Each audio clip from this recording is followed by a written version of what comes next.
The world is controlled by three types of people: those who are talented, those who have the superpower of money, and a very special third type. But before the story reveals what type that is, we jump to a streaming session where a mage is casting his spells, receiving support from his team as they struggle. The magic stone on his staff is glowing more and more intensely. That is the Abyss Guild, and the viewers say they are very powerful, but that dragon wouldn't be easy to defeat. The attack combination of those players was truly impressive. A little further away from them is a figure well known to those watching. It's Lee Seol. She delicately opens her arms. Activating the divine roulette, she did this while singing a song. Immediately, the effects of her powers became evident, and a large pair of wings appeared on her back. A random skill would be summoned, and some of the viewers were hoping it would be something funny, so they could be entertained a bit more. But the players involved in that fight were hoping it would be something very useful, because the dragon had not yet been defeated and it was already running out of patience to tolerate those players much longer. And returning to the statement at the beginning of the story, we have the third type of person capable of ruling the world. Those who are extremely lucky. The girl summoned the herald of the goddess of victory. Wielding a huge spear, she turned the dragon into a simple lizard. Her audience said she was really very lucky, but there was still one dragon head breathing calmly. And it didn't take long for her to start being attacked by the remaining players. The viewers noticed that the guild leader, whose name is Merlin, began casting something to support his allies. A blonde-haired man was already prepared to execute a big move, and a huge magic circle appeared in front of him. Because of his appearance, he is very popular among those who watch this kind of content. From that magic circle, he managed to summon a flaming dragon, and moving his staff, he gave a single order to the creature to attack and obliterate the enemy in front of it, firing at it with a singular and powerful strike. That was enough to destroy the last remaining head of the dragon. Where there was once a breathing head, now there was only its former location. The creature had been successfully subdued. The netizens watching realized that this team was the fastest to defeat this challenge, and all the players are celebrating the victory they achieved over the labyrinth dragon. Several of the viewers want to join this guild as well, some motivated by the achievements of this team, others because Lee Seol is beautiful. Knowing that the stream was already ending, they agree it was very fun to watch. But that was just a recording being watched by someone, and the boy who finished watching this recording is using a very modern virtual immersion device. Sitting in a highly technological chair, he had a fully immersive experience. Later, we discover that the daily fee is 300 coins. We don't know if he's talking about dollars or the devalued Korean currency. He doesn't agree with this price, since the survival rate of that challenge is 30%. The person on the other end of the call said he only does it if he wants to. There are plenty of others interested, and the boy said he just wanted to be better paid. But the person is not able to pay more, since the guild is not willing to increase the budget for this type of hiring. Ending the call, the boy is completely upset. A friend of Haeyeon cautiously opened the door, asking if things were going well, and the boy realized he had spoken too loudly. Outside, he said he was going to have to work the entire month as cannon fodder, and his friend would really like to participate in a raid like that. Despite the large number of players, only a small percentage of them managed to make this a profession. He said that to encourage his friend because he has the talent to make money from it. But that's not how our protagonist is feeling. In fact, he is skilled at the game, since he doesn't use a virtual aid that helps players aim. Because he played a lot of baseball in his childhood, he has a slight advantage compared to other players. Unfortunately, he was forced to abandon his sports career due to a shoulder injury, and he was already starting to gain maturity. Reflecting on this, he concluded that his friend doesn't know how talent can make someone feel pathetic. Leaving a card on the table, he thanked his friend, hoping he could level up a bit. But he doesn't know if he will be capable, since the competition is very fierce. Our protagonist has been perfecting his virtual character for 5 years. He had invested a lot of money in the mage he created, something he doesn't intend to do ever again in his life. And for him, there was only one option left. He needs to protect his family at any cost. Talking to his friend, he found out that he was very entertained reading a novel about a protagonist who is betrayed and returns wanting revenge. He thought the story was weird, said goodbye to his friend, and went outside to go back home. But it was raining heavily, and without an umbrella, he would get completely soaked. Since there was no other option, he headed home anyway. Remembering the novel, he thought it was a huge waste of time to go back to the past just to get revenge. If that happened to him, he would buy bitcoins or anything else he knew would increase in value. What he didn't realize was that a car was approaching. The boy looks to the side with his peripheral vision. But unfortunately, the truck from the iSky Transportation Company was already too close to him. That's when the boy realized that something very bad could happen. A huge impact occurred shortly after. The small truck had overturned, and the hesitant feet of the protagonist were planted on the ground. Having witnessed all that left him in shock, but it wasn't this time that the ice sky happened. Some bystanders gathered at the scene to better understand what had happened. Still very terrified, our protagonist's blood pressure was dangerously low.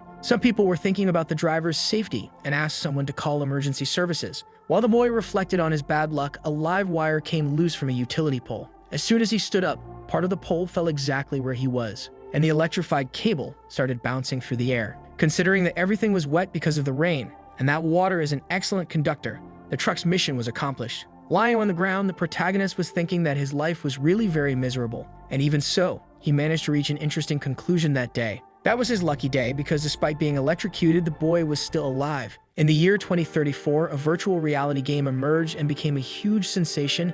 Its name was War of the Gods. In just a few years, it had a huge impact on sports, entertainment, and culture, reaching an incredible number of almost 2 billion users. The game became so big that some players managed to monetize their gaming experience. Someone is calling for Hayam, asking him to wake up quickly. The boy opens his eyes not knowing where he is, and the man who woke him up is relieved that he is conscious. Our protagonist wakes up very frightened, and the doctor immediately switches to loan shark mode.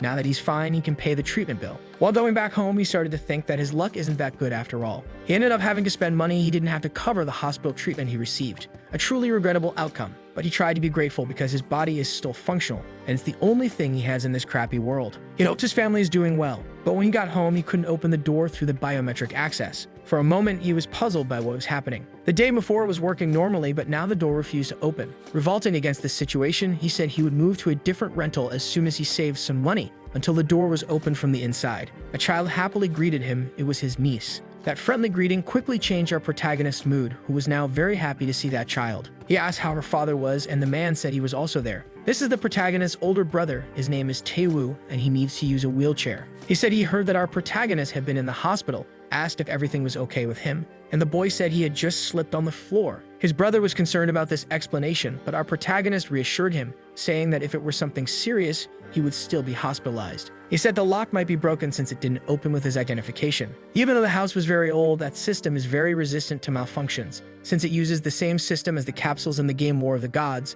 this sentence made our protagonist very worried. Various thoughts came to his mind considering what could have happened to him. Imagining that he wouldn't be able to log into the game, he said he needed to find an access capsule immediately. Arriving at the place, he said that he had entered all his information correctly, but his biometric data was wrong. All of his dialogue happens over the phone, and the support person said that he might be getting hacked. The suggestion for the boy's problem was complex. He would need to hire a lawyer to solve it, since biometric data is personal and non-transferable. Being the safest way to prove a person's identity, not even our protagonist believes the problem that is happening. He doesn't understand why his biometrics aren't working, and he started to remember what happened during the rain. His body was struck by a massive electric shock because of that accident. For a moment, he started thinking that this could be related to what was happening, and now he can't enter the game in any way. Thinking about everything he had done, he remembered that he had invested a lot of money in that character. Now everything had ended permanently. But his problems are still real. He still has a family to support. That's why he can't give up now, even though his difficulty is enormous. Abandoning that game is not a viable option. Since he's not going to give up on his dream of being a ranked player, he thought about starting to work in the game's mines, and he could earn money to pay all his monthly expenses.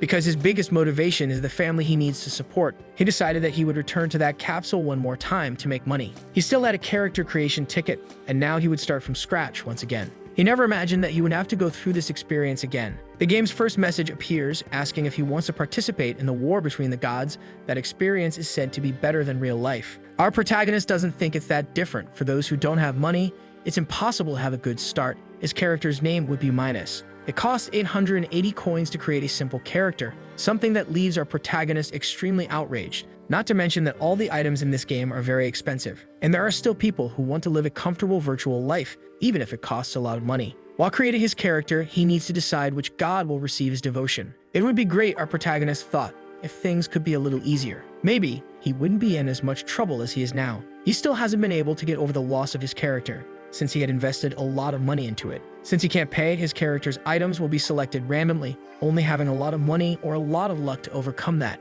The cards that appeared in front of him were all useless, but he doesn't care anymore about his character's class since he's going to be a minor anyway. Before selecting a random card, his eyes stumbled upon something unusual. A golden card, different from all the others, was there with the Archmage class. This left our protagonist quite intrigued. As he moved his hand closer to the card, he started thinking he must be hallucinating. A message appeared in front of him saying that the War Dragon had accepted him as his 82nd follower, and now he had acquired the Archmage class. After that, his body was materialized in another place with several other players. Midas is currently at level 1 and his class ranking is legendary. A ranked player who has the same class as him had to spend thousands of dollars to achieve that result. And our protagonist had the grace to achieve it through luck. Looking around, he saw that other players were disappointed with the classes they got. They also wanted to be archmages. One of them said that legendary classes are only achieved by those who have a lot of money. Our protagonist is a veteran player. He knows that those words carry truth. But now he would no longer be a miner. He needs to level up quickly and start doing quests. That was so unlikely to happen that our protagonist is thinking it might be a system error.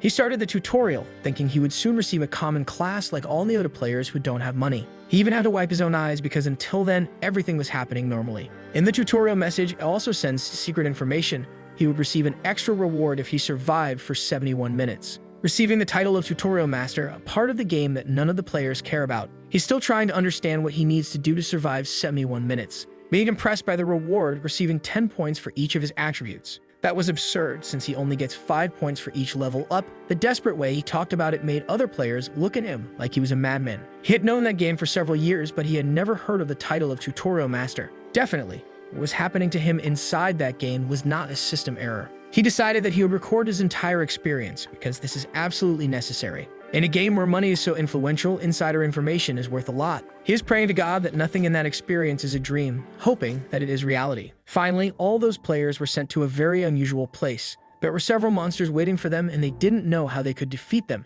until someone said that those creatures weren't there to be fought. Our protagonist realized that surviving for 71 minutes would not be an easy task. He saw that above the head of one of them, a green circle had appeared, and slowly its color was changing to red, leaving our protagonist completely terrified. It was an indication that the creatures had selected a player as their target. The game had become so big that new players entered that world to chase their own dreams, but ended up facing the same thing. The gaming experience is very difficult, and it is in the tutorial that beginners receive a harsh lesson in reality. The first one had already been defeated by the creatures. This left the rest of the players quite terrified. They started to wonder if the tutorial would only end when they were beaten to death by the creatures, since they couldn't defeat them. Our protagonist wasn't going to stay in that place waiting like a fish in a barrel, running away at full speed from the dangerous creatures, realizing that the abilities he had received are truly incredible, since he could even see the status window of those creatures. After running a lot, he managed to hide behind a bush, seeing that the circle above their heads changed color again, turning green. Realizing that he might have understood how that system works. When the circle is green, it means that the creature is in a peaceful state with no intention to attack. He took advantage of the moment to gain even more distance from that dangerous place. But when the circle changes color to red, it signals that danger is imminent. Our protagonist positioned himself for battle. Since one of those huge creatures had set him as its target, it almost managed to grab the boy's head in a single movement. Luckily, he managed to escape. He has a lot of experience dodging those creatures, and that is proving to be very useful in this new experience as a beginner. A little more than 10 minutes had already passed since he entered the tutorial. With his previous experience in the game and being able to see the creature's aggression indicator, running away became easy. It seems he is the only player who had access to that privileged information, and his recording is happening normally. Since there are only a few minutes left, he felt that his goal is close to being achieved. He still has an hour to stay in that place, and he decided that he would earn the title of Tutorial Master. After an hour, he was already completely exhausted. Getting out of his capsule, he started thinking about what he had done. Definitely no aspect of that experience was just in his head. Now he was going to watch the complete recording of the tutorial. He celebrated a lot upon completing that task, because he managed to survive for 71 minutes in that place. Just as he was celebrating, his character was attacked by the monsters. But since the conditions had been met, he earned the title of Tutorial Master. He really is an archmage. The game almost ejected him from the experience because his heart rate was extremely high. This is an automatic safety measure. Seeing that he was very breathless, his friend approached to check if everything was okay. Our protagonist could barely find the right words to say what happened. He said that he was quite upset for having to start from the beginning once again. His friend said that he has a very good Mage account, and that it definitely shouldn't have been suspended. But seeing the state that the protagonist was in, he realized that the worst might have happened. And he apologized for being insensitive, but the boy replied that it's already water under the bridge. He said he would return to playing, asking his friend not to tell anyone else what happened. That will be enough to keep his secret. He still doesn't want anyone to know what happened with his new character. If the developers find out about his ability, he imagines there will be consequences and he could be hunted inside the game. That may have been a result of his accident, but it is the only chance he has to change his family's life, and he doesn't know how long that ability will last. Arriving at the starting village, he was determined that he would do all this again for his family. There are currently fewer than 100 players who have the same class as him. This is truly unbelievable. He needs to prioritize his development immediately. His first step is to go to the Explorers Guild. But looking at a tree that was there, he saw an unusual glow. Above it, there was a question mark, and our protagonist decided to get closer. Immediately surprised by what he was seeing, it was just a dog sleeping under that shade. Legendary quests are the highest paying quests that exist in that game, and that glow was definitely from a legendary quest, something he had only heard about. Our protagonist remembered that he needed to control his anxiety since his heart rate couldn't rise too much. He needed to focus on the opportunity that had appeared. Just by finding that quest, he wouldn't need to worry about any of his monthly expenses. That made him start to like that cursed game based on money and luck. Carefully approaching the dog, he still needed to confirm. The system said it was lost and needed a rare medicine, and he would gain the favor of an NPC. He had never seen this quest in his entire life. All the other players could find out about the dog was that it was lost and sick. If he hadn't been able to read hidden information, he would have ignored it like everyone else. He realized it was really lucky to have found it and wouldn't let this opportunity pass. But he needed to stop by the Explorers Guild, which manages the quests in that area. He doesn't want to get involved with those kinds of people, but at the moment, he has no other choice. Even though there are many quests in the game, they become rarer as the level increases. The NPCs have a limit on the number of quests they can GIV in a day, and players started selling these quests inside the game. That's how the Explorers Guild was born. Since there was a niche to be explored due to that situation, they established their headquarters in the starting village. Once a player leaves that place, they can't return, so there are no veterans there to exploit newcomers. At first, this guild showed a lot of solidarity with new players, gaining space over time. They helped beginners to improve their public image, and it ended up working. The developers decided not to intervene in in-game affairs until the Explorers Guild became an official institution. And they are the real reason why our protagonist didn't want to create an alternate account. Once inside that building, he started receiving the standard explanation. There were 3 services: the basic, where he would receive a quest; the intermediate, where he would also get an item; and the luxury, where he would be helped by another player. The service could be paid with in-game currency or even with items. That player couldn't wait to get the money from our protagonist, who decided to buy the basic option. Those who don't pay that guild end up having to work forcibly in the mines.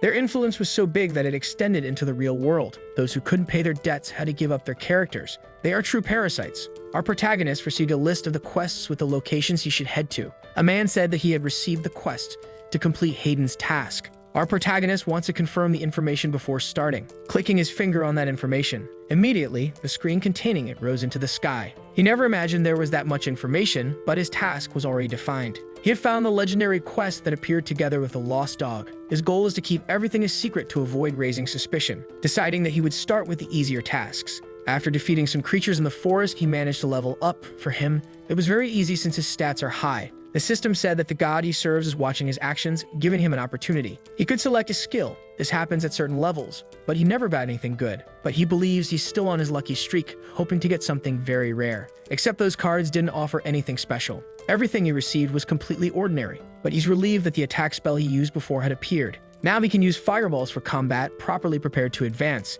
and he started wondering whether he should do the secret quest. As soon as he approached that building, he spoke to the man who had helped him earlier. He asked if our protagonist had already finished, and the boy said yes. He said he seems pretty skilled, and our protagonist replied that he almost died trying to defeat a creature. The man started thinking that he was a mediocre player. He must be a complete beginner. He thought the boy probably bought the quest item somewhere. It's only a matter of time before he gets exploited by the people in that game. But he was surprised by the conversation he was having with another character, who had a lot of goblin leather. The character started complimenting the boy's skill, and asked him to fetch an even rarer item that those creatures possess. A new quest appeared, and our protagonist said he bought 30 pieces of leather. He tried to use less than what the quest had asked for. But that character took everything he had. This made him really upset because he wanted to be compensated for the items he had lost. That other player was observing everything very closely, starting to think about several things regarding our protagonist. It didn't take long for him to notice he was being watched. Apologizing for what happened, he said he couldn't compensate for the lost items. It's part of the contract. If the user doesn't have knowledge of all the information, he is responsible for the results.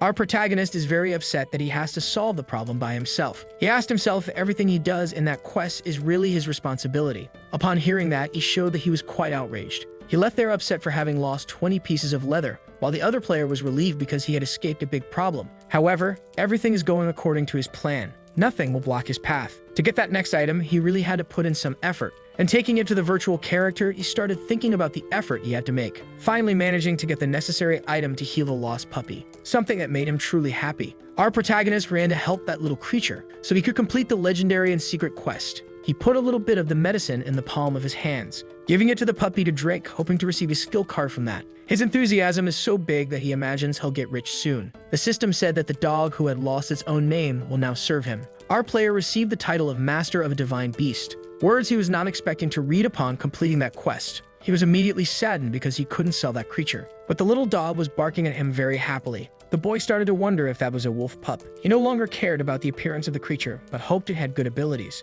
The system said that he needs to name it. He looked at the small creature very focused, and decided that its name would be Lucky. After being named, the system said that the creature received a new life with its new name. The glow from that blinded our protagonist's vision. He was getting more and more impressed with the things that were happening. The more the creature glowed, the faster his heart was beating, and the system noticed this. He would be forcibly disconnected. While walking outside, someone said that it had been a long time since they'd seen our protagonist. Another person said that he should greet people when he meets them, but our protagonist is way too exhausted. His friend said to leave him alone because he's been depressed since he lost his account. The other guy became very worried about that since he knows about the huge investment he had made in that game. The truth is that our protagonist is laughing like a happy fool because that wolf is a Fenrir. And now he is absolutely sure of it. It is the strongest divine creature in that game. There's nothing that can surpass it in close combat. As if his legendary class wasn't enough, he also managed to get powerful divine beast, opportunities that won't happen again. While thinking about the possibilities, his phone started ringing. It was his niece who had called, and he said he was going to buy fried chicken for her. But he received a terrifying piece of news.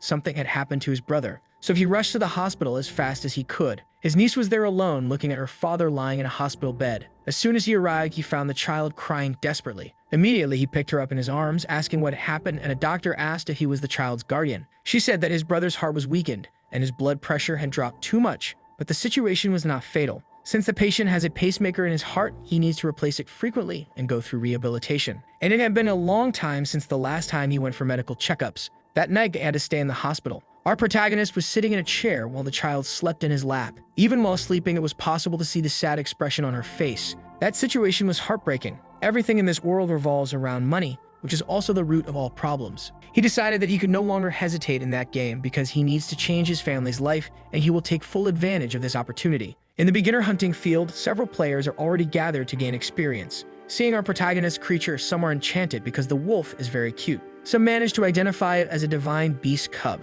And indeed, it looks like a very cute cub. After that legendary task, our protagonist managed to obtain two things. In the company of his beast, he doesn't need to form a party, having the freedom to play solo. He just needs to strengthen his character a bit more to be able to leave the starting village. The difficulty will increase greatly, as well as the rewards. He also received the skill card that the War Dragon sent. Opening the system, he said he would accept the reward. Immediately, several cards started to materialize in front of him. They were organizing themselves before him, until they formed a large panel. Our protagonist even thought that it would be completely useless. But among those cards, there was one with a unique skill. He had received telekinesis, something extremely rare in that game. Able to move objects through the air, or in the case of battle, sabotage the enemy's movement. It is restricted to users of telekinetic magic, but his class can learn any type of magic. Things have been going very favorably for him since the beginning, imagining that Lucky's presence has made his life easier. Heading deeper into the forest, he decided he would continue hunting. Several monsters are already waiting for our protagonist. Some goblins had just hunted a small rabbit.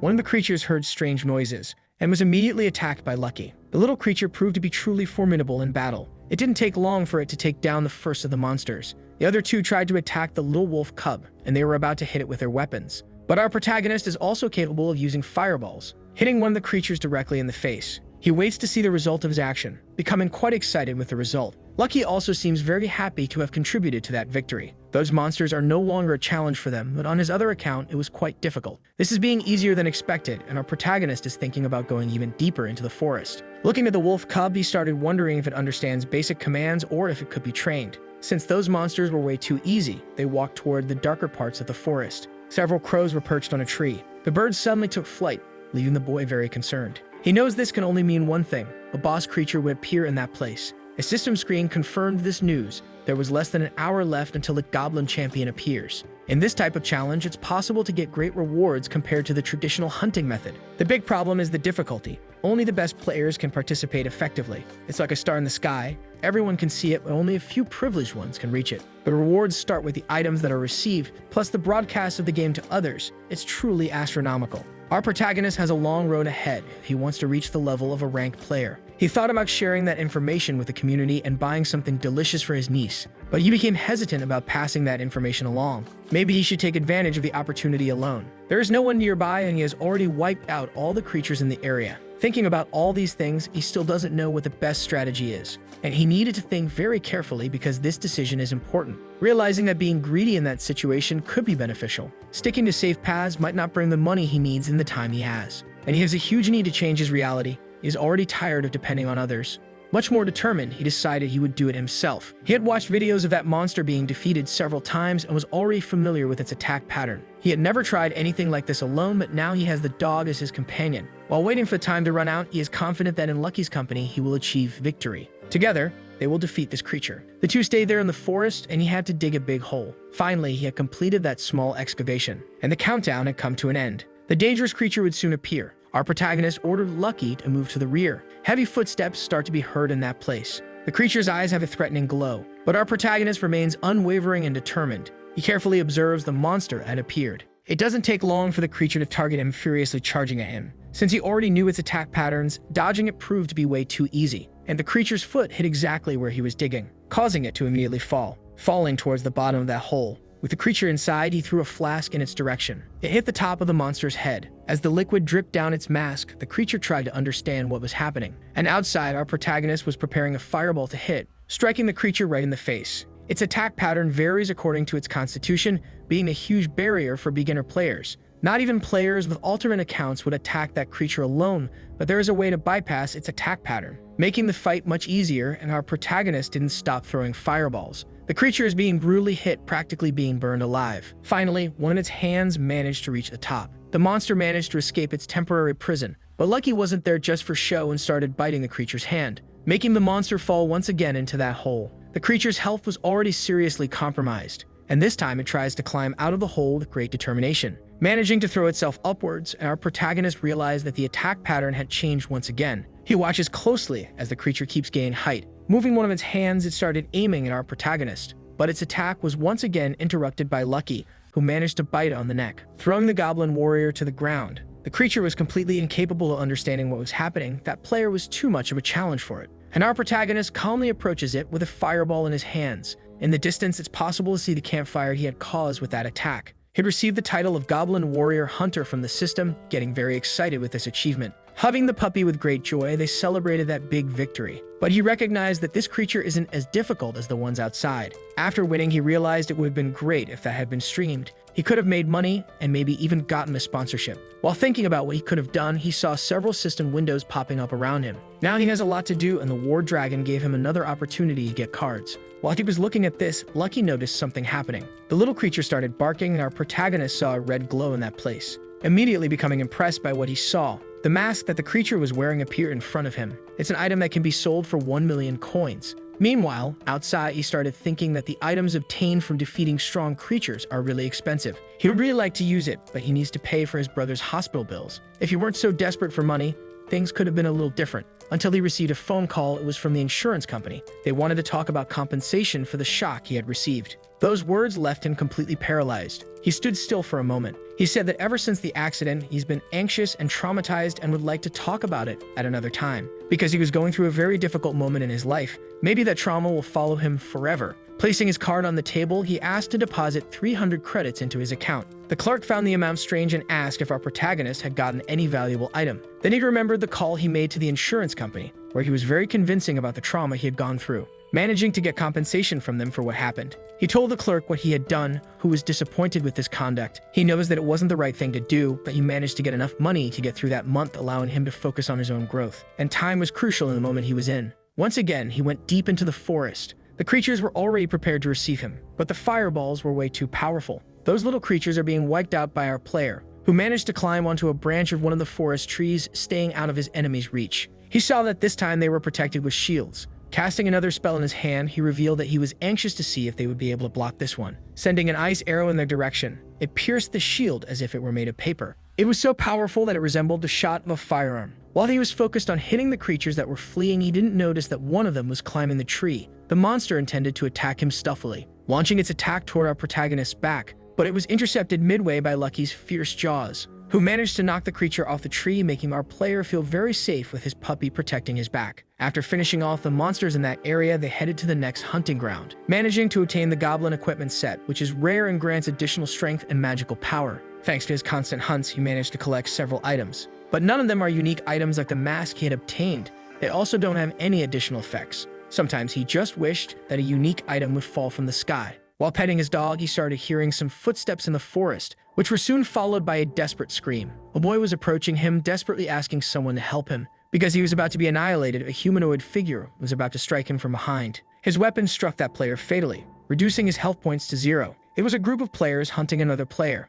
They were disappointed that he was defeated with a single blow. Mages are too weak. There was also a hostage accompanying that group, who was very upset about what had happened, saying he would report that behavior to his guild and that they wouldn't go unpunished. The biggest jerk in that group didn't believe those words. They didn't care about what they were doing, and because of the level restriction, he couldn't ask for help. They started beating him for no apparent reason. They kept harassing that player, telling him to quit the game because when he returned, he'd find himself in the same situation. This type of player stays in the starting village even after passing level 12 and only attacks inexperienced players. The worst kind of trash who enjoy taking advantage of the weak. This kind of person really irritates our protagonist. But fighting that group at his current level is a stupid decision. He called Lucky so they could get out of there. But the little dog is burning with rage, eager to take down those jerks with violence. And the boy realized what the dog wanted to do. This duo had already proven they were capable of defeating boss creatures, so he started wondering if it would be difficult to defeat those people, since they don't seem to be any stronger than that monster. The small group of jerks left the forest, meeting up with other players. They looked at those people as potential victims, and they were very eager to continue committing atrocities. The bald guy decided he would attack whoever was closest, aiming his attack at a woman who had her back turned. But someone reacted quickly, casting a fireball, which was about to hit the bald face of that despicable player. The fire spread upon impact, leaving the girl frightened as she still didn't know what was happening. Faced with that unusual scene, the bald guy's friends became worried. They started intimidating the other players, asking who had done that. Our protagonist had hoped he would be a bit more resistant, saying that today's live stream would be the hunt for jerk players. He said he was honored to meet them, introducing himself as a streamer archmage. One of them tried to hide his face, and the smartest one said he needed to hide his username. Our protagonist was bluffing, but he knew this kind of person is terrified of being exposed. Since that fool had blocked his own vision, he was hit by an attack without noticing, being thrown several meters away from his original position. The remaining player realized that our protagonist was using more than one consumable, and there's only one class capable of doing that. And he started thinking that in front of him was the alternate character of a very rich person. Not willing to find out what he was capable of, he decided to flee from that situation. But our protagonist was motivated to teach him a small lesson. Lucky appeared to fulfill the secret desire of his heart, to take down jerks through violence. The useless player was completely incapable of overcoming the strength of the little creature. Very weakened, he tried to recover while our protagonist approached him, asking if he was really a streamer archmage. He said he would remember his username, but that threat didn't scare our protagonist, who told the jerk to go ahead and try, unleashing a very powerful attack against him. The system stated that the karma of those players was too low, which is calculated based on players' actions. And because of that score, our protagonist could collect more items than usual. For having finished off those filthy souls, he was quite pleased with what he had done. And because of his privileges, he's able to see absolutely everything they have. He began to focus on the valuable items. One of them had items that were able to work in harmony with the goblin mask he had obtained. In his current situation, there wasn't much to think about. He was going to use that combination. Little by little, the clothes he was wearing started to disappear. Now he possesses that unique set. All of his attributes increase by 25 points, and the damage dealt to goblins increases by 10%. Looking at his stats, he remembered that on his previous character, he had just over 100 intelligence points at level 15. He has the same amount now, but is only level 9. Anyone would say that this must be a system error, until Lucky started howling beside him. It was so loud that it startled our protagonist. He knows his companion is happy, but doesn't understand why the little creature started howling. Only then did he notice what the system was saying about him. The divine beast had gained a new power, and our protagonist needed to choose it. This opportunity left him impressed. Several cards appeared once again, and among them was a golden card. He was sure it must be something very interesting. Choosing that card, he discovered it was a legendary attribute. The puppy's wolf ears began to twitch, while his entire body emitted a very delicate golden glow. Treasure Hunter. Lucky now has the ability to identify hidden treasures, a blessing that our poor protagonist could never have imagined receiving. He started to think that this ability was directed at in-game items, but as he thought about it, other things came to mind. There's a man who is considered the luckiest in that game, the master of the Immortals Guild, who owns Ephemera as a companion. He gained notoriety by finding hidden treasures. His luck was so great that people started seeing him as a scammer. Only now did our protagonist realize that there was truth behind that luck. After receiving this blessing, they started walking through the forest. He decided he would put Lucky's new ability to immediate use. The little wolf pup was quite enthusiastic about this new responsibility, walking very motivated through the forest. It didn't take long for them to find rare items, mushrooms, and medicinal herbs. High-level ingredients that can be sold for a good price. There were even plants that our player had never seen before. But the real treasure he possesses is his canine friend. The puppy suddenly stopped walking and started looking in a specific direction. Looking inside that hole, our protagonist began to wonder if there was something in there too. The two examined that opening a little more carefully, and the system said that it was the secret hideout of the goblin sorcerer. This made him realize that it was a hidden dungeon. For having said that out loud, he immediately covered his mouth, very worried. The system informed him that its level is unique, it can only be accessed by players up to level 12, and one of its rewards is 10 points in all attributes. He had never heard of anything like this in the starter village, and he learned from the system that he was the first to discover it. If he sold that information, he would get enough money to support his family for an entire month, but he doesn't want to do that. Faced with these possibilities, he started to feel very confused, and it was stressing him out. The wolf pup was unable to understand what his friend was feeling, but our protagonist cannot consider himself a true player if he sells that information. He is determined to completely clear that secret dungeon. Once inside, he found himself in a dark and damp place. In a large hall, several creatures were waiting for him.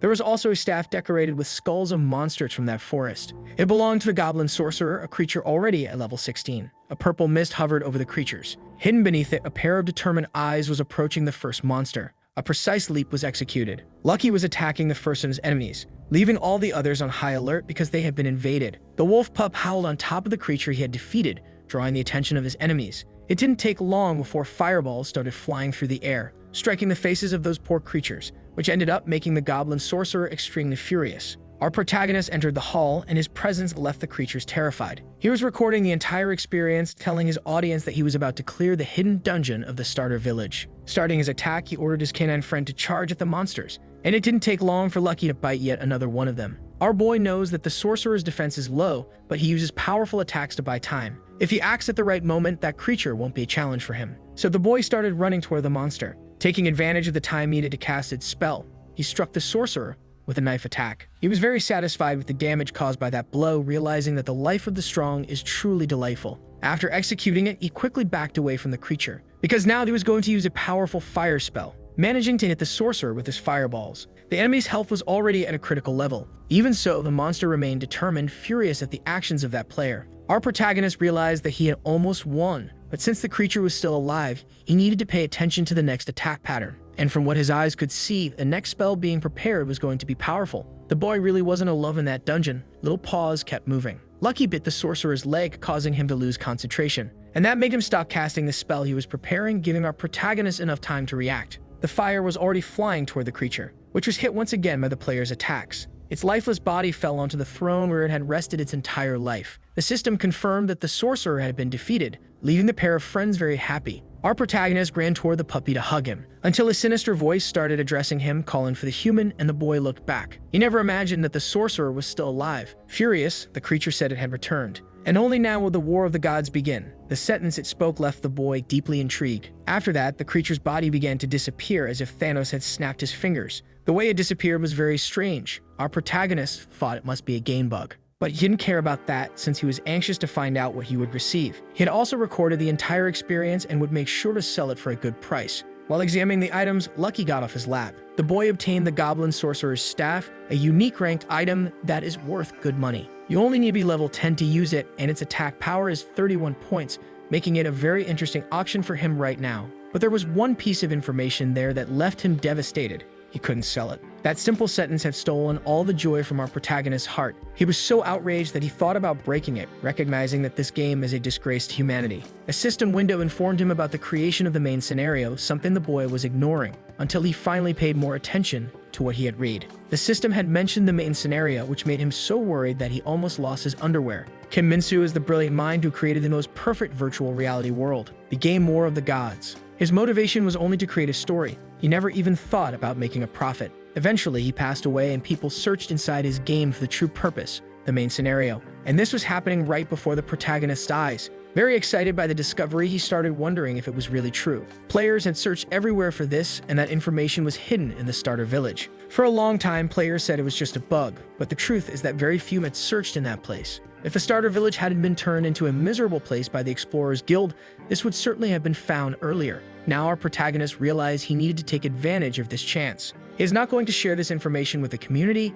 He will try to do everything on his own, in the company of his faithful canine friends, since it was thanks to him that he found that place. The system said that he still hadn't used the opportunity given by the war dragon, and the boy remembered he could pick some cards. He said he would do that quickly since he needed to focus on the main scenario. But his eyes were really bothered by the glow that appeared in front of him. A single golden card was floating. Polymorph ability. He can transform into a creature he has already hunted. It is an illusion. In the starter village, life goes on as normal. Our protagonist needs to talk to a character named Yon to progress in his quest. Its house is like a dungeon. Upon entering it, you are taken to another place. As soon as he passed through the door, the system informed him that he had entered Yong's house. It didn't take long for his canine companion to become alert, starting to bark. A person approached them, saying that they were way too noisy as guests. Yang introduced himself, asking if they had come there to leave this city and venture into the world. But our protagonist remained silent for a moment. He said that he had a question for him, asking if he knew anything about the nameless god. Immediately, that character's bald head began to shine as if it were illuminated by the heavens,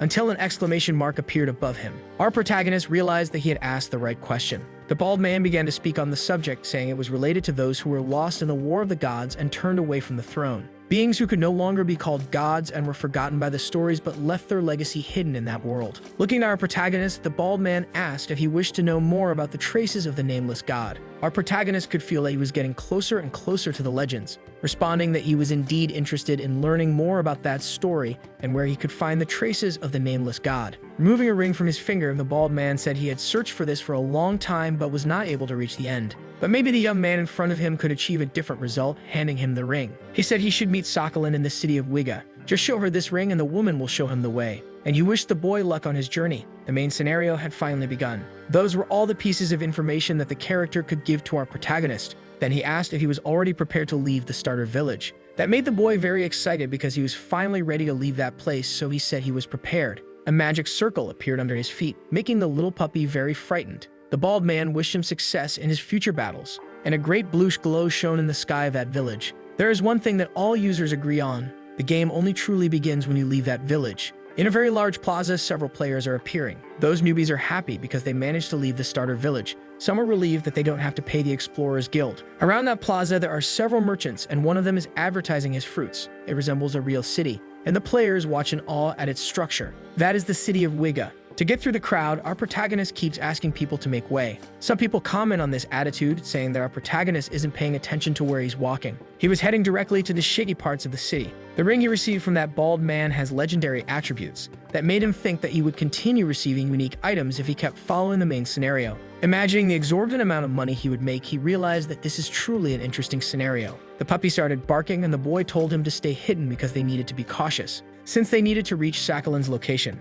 The alleys he was walking through became increasingly abandoned. Finally, he came across a very discreet door. This is the house of the person he is looking for. Our protagonist had no ceremony. He simply opened the door and went inside. A person asked who he was. She was holding a knife and wanted to know how he was able to get in. Since her residence is hidden by magic, the woman in front of him was Sakhalin herself. The protagonist asked if that identity really belonged to her. Showing the ring to the girl, he said that he had received orders from the bald man to find her, and she immediately recognized that item. The system said that the quest was completed and our protagonist was eager for his next challenge. But the girl couldn't believe that the bald man had sent a brat like him. The baldness must have taken away his rationality. She said she wouldn't talk to someone who had only defeated goblins, ordering our protagonist to prove his worth. She said he should go to the forest and hunt 10,000 orcs, and the system recognized that as a new quest, which left the boy completely speechless. That number would be way too much work to achieve. He said it was simply ridiculous, and the girl mocked him back, asking if he was incapable. After that provocation, he had to swallow his anger.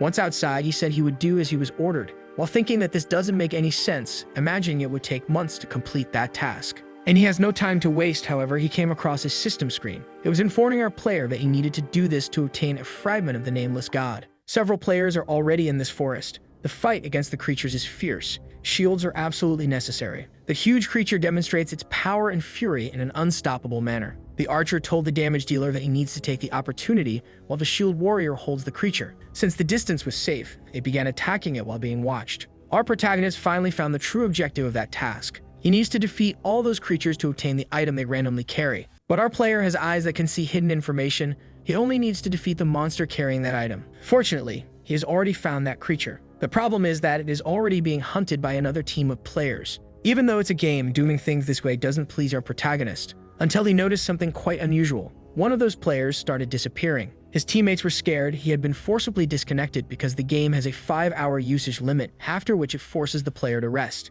That absence completely changes the outcome of the battle. Our protagonist realized this was a great opportunity, getting closer and closer to solving this problem easily. After that player left their team, his companions started being defeated, and that small team was no longer able to deal enough damage to that creature, which charged toward them completely furious, determined to finish off the remaining humans. The small woman began screaming in fear, but before she was hit by the creature's axes, an explosion happened right before her eyes. Our protagonist is calling his audience to watch what's happening, because he found a team of players in danger, and asked them what he should do in this situation. The woman didn't think twice and immediately started asking for his help. Our protagonist asked, and his audience had heard that plea for help, that it couldn't be ignored by him. While wielding his staff, he called Lucky to join him in that challenging endeavor. In free fall, our protagonist decided to use his bow. The creature carefully watches the approach of its new enemies. Meanwhile, the wolf pup descends the cliff with great skill, executing his signature move perfectly, the neck bite. Even though his mouth is small, he managed to cause significant damage. But the monster proved very strong, managing to drive the wolf pup away. That distraction was enough for our protagonist to hit it with Fireball once again. Now he had enough distance to use the bow, realizing that even with his attacks and the effort made by the other team, that monster still had a lot of health. This was expected, and even so, the boy is excited about his possibilities. It's that thrill that makes people spend money on the game. The monster's heavy footsteps are approaching our player. Swinging its axes aggressively, the creature intends to eviscerate that player. Even in the face of that relentless attack, the boy wasn't scared for a moment, leaving his dodge to the very last second, taking the opportunity to use his ice attacks. Ready to shoot his arrows, he thought about how he lasted 5 years in this game without any kind of luck. The arrows were already properly prepared to finish off the creature. As they flew toward the monster's chest, the boy remembered that he managed to survive only through his own effort. One arrow hit the creature in the shoulder and the other in the diaphragm. That wasn't enough to finish its life, but while it stood still, the monster realized that its suffering wasn't over. Since that young player was gathering fire in his hands, the impact of the fireballs caused a massive explosion. This type of challenge is below our protagonist's potential. After the smoke dissipated, only part of the creature's body was visible. The rest had been incinerated. With his victory, the system confirmed that he hunted an orc. Finally, the player who had been disconnected returned to the fight, apologizing to his teammates for what happened. But the scene was completely different, leaving that man puzzled. He had no idea what had happened. With everyone gathered, they thanked our protagonist for his help. He said that beginners should help each other. Now he needs to continue his journey. There is an unspoken rule in that game. The players who attack a monster first have priority over the items. And before the loot could be divided, our protagonist said he had something to say. He pretended he was streaming and thanked his followers for their donations. Using all of his acting skills, he told them that his followers wanted him to collect the items. But he said they should already know the rules. He wasn't on the priority list. After hearing this, those players started talking. They said he could go ahead. At first, he tried to refuse, but they confirmed that it was okay. If it weren't for his help, they would have been annihilated. Our protagonist's cunning proved to be very effective, telling that group it wouldn't be polite if he kept refusing. He went back to acting for his audience, saying that he had received great kindness from those players, and now he was going to examine the items. Extending his hand to the pile of ashes, he began analyzing what was there. 3 items were added to his inventory, and that very rare ore was among what he collected. This was the boy's real objective in eradicating the creature, acting for his audience, which doesn't even exist yet. He said there was no valuable item, but in his mind he was relieved to have gotten that. Until the girl he had saved decided to approach. She wanted to know the name of that streamer because she believed their meeting was fate, and she wanted to share it with her friends. The boy doesn't make that kind of content yet, but he admitted that eventually he would. He said his name is the Archmage streamer. He immediately returns to that girl's house.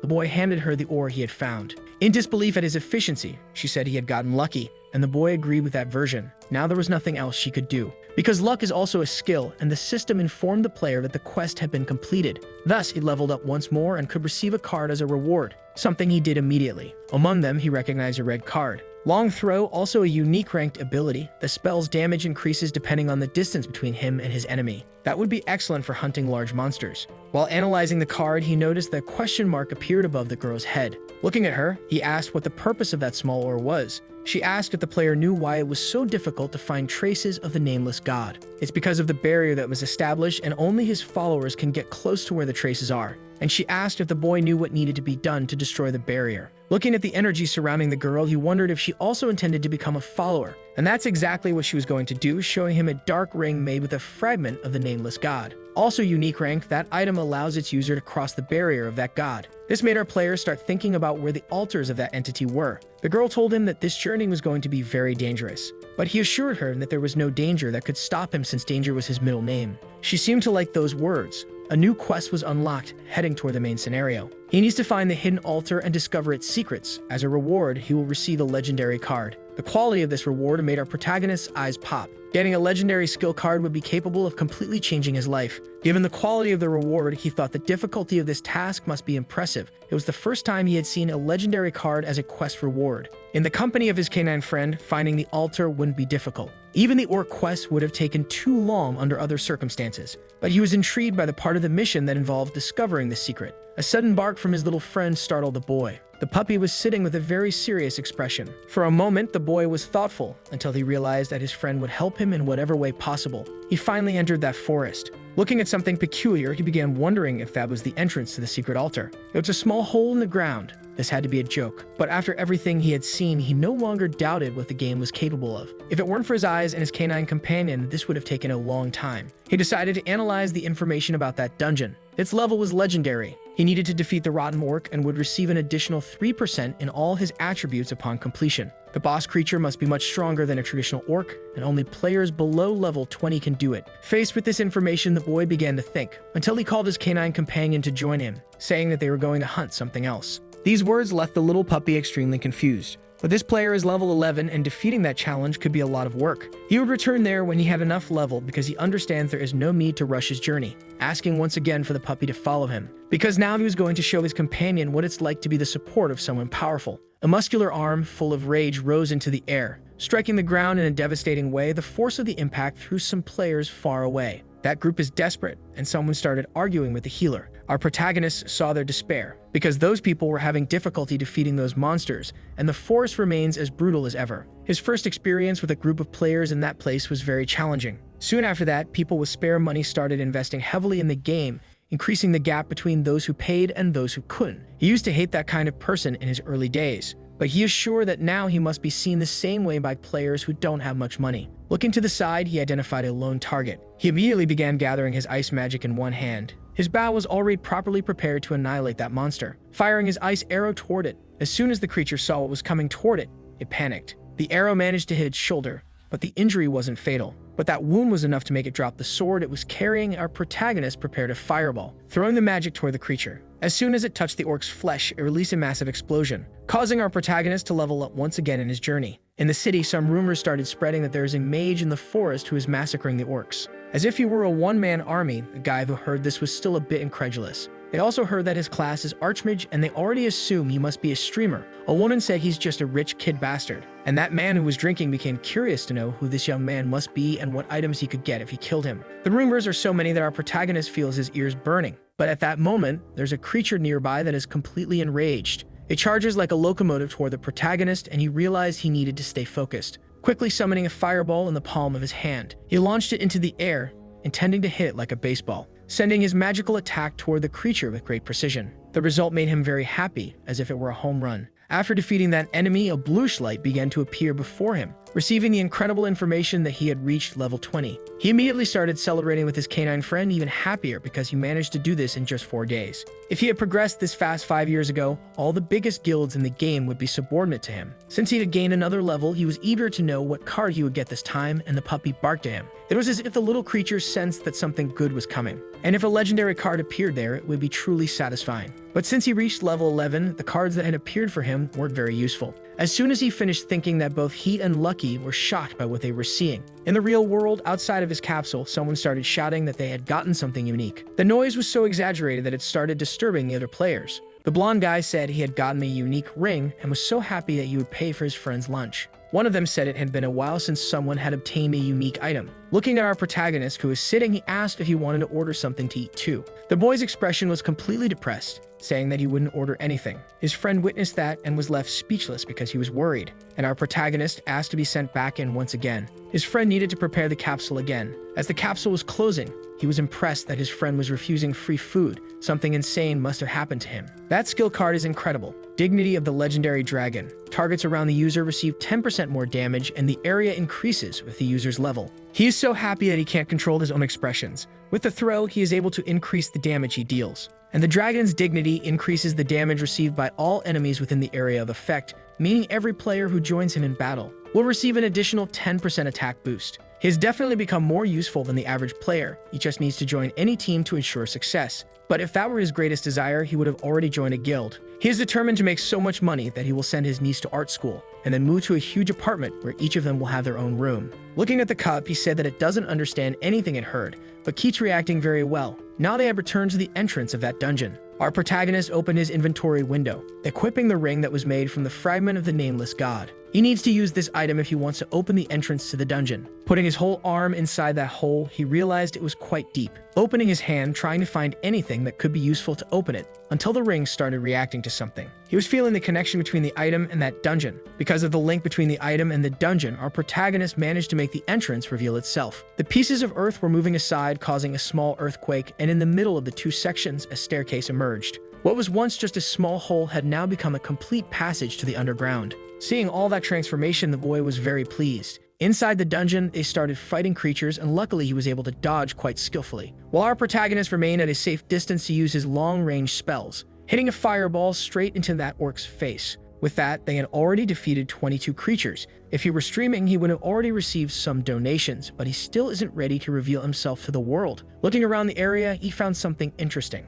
A large door carved into the wall, and he assumed that behind it was the boss of that place. Our protagonist opened the door very cautiously. A foul smell became very noticeable, making the boy cover his nose. The system warned that this caused him to get slightly sick, and all his stats were reduced by 10%. As assumed when reading the creature's name, it was an undead and the orc had awakened. A little frightened, the boy realized that this was the last barrier between him and the legendary card. Seeing the creature's health bars, he noticed that it had 3 of them. Something truly impressive, completely abnormal. It made the monster have 30 times more health than a normal orc. The first attack executed by the monster was devastating, but the boy managed to dodge. As he gained distance, he felt comfortable enough to look back, recognizing that his enemy was extremely strong, but it was also excessively slow. And you began to wonder if its movement speed was inversely proportional to the size of its health. If that's the case, he was scared for no reason at all, since at that speed, it wouldn't be able to dodge those fireballs. Not to mention that he would have 2 seconds to execute his attacks from a completely safe distance, managing to hit the monster's face with great ease.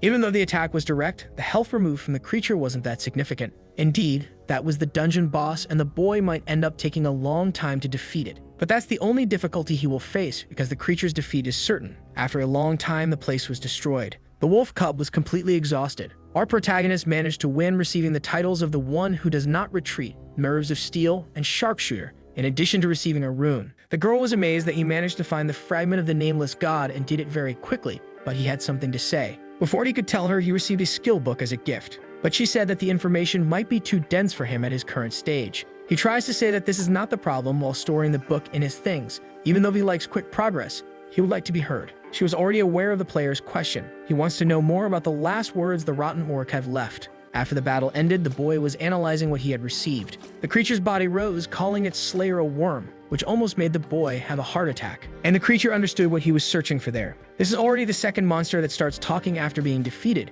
and our protagonist asked it to say something useful. And the monster asked if he really wishes to have the weapon that can put an end to myths. The woman simply told him to stay calm. Now she also knows that he is interested in this. She said she would tell him everything she knows about the subject, as long as he does her a favor. Asking the boy for his opinion, the system said that a quest had appeared. Sakalin's request requires the player to hunt the assassin orc, and the quest was immediately accepted. And he would receive the title of Almighty Class. This made him remember a few things. The mythical item really does exist. When the game's creator was asked about it, he gave a vague answer, saying that the possibility existed but never gave further details. That ambiguous answer lacked credibility for some. And after that interview, no player managed to find a mythical item, until eventually it became nothing more than a rumor among players. But if the public knew what he was just learned, it would cause a huge commotion, so he needs to be cautious not to put his family at risk. The impact in the real world would be enormous. He thinks about this while looking at the wolf cub. He asked the creature to hold on a little longer and decided he would finish this quest before thinking more about what he had just discovered.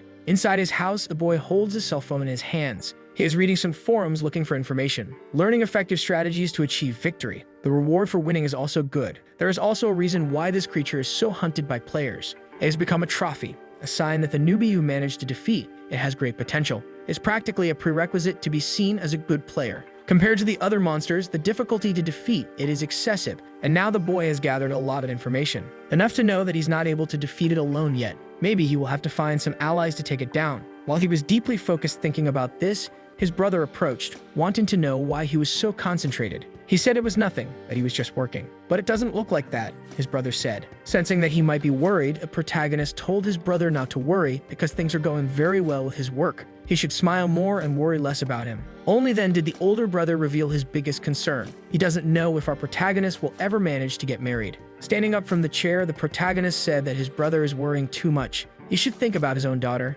And indeed, things are going well in the game. If he sells the secret information and a few items, he'll have enough money to support himself for a few months. The problem is that the tasks are becoming increasingly overwhelming for just one person, and he needs to find a solution. After thinking about this, he told his brother that he was going out. There's no way he can hire players who are too new. That would be a waste of time. He imagines that he can win relying solely on luck. Returning to the game, a wolf cub jumps toward him full of joy. This made our protagonist very happy, realizing that Lucky had missed him. His name in the game is Midas, and he will soon become well known if he looks for a team to join. And he doesn't want the community to know his true identity. Not yet. All he has now is his loyal canine companion. Noticing that a question mark had appeared above the cub's head. Shortly after, a system window popped up as well. It was about to evolve after landing the final blow on 444 monsters, and it would learn new abilities. It's finally time for it to evolve, just like all divine beasts. What surprised the boy is that evolution isn't based on experience points. The people who taught that the requirement to evolve divine beasts was to hunt 5,000 monsters were all wrong.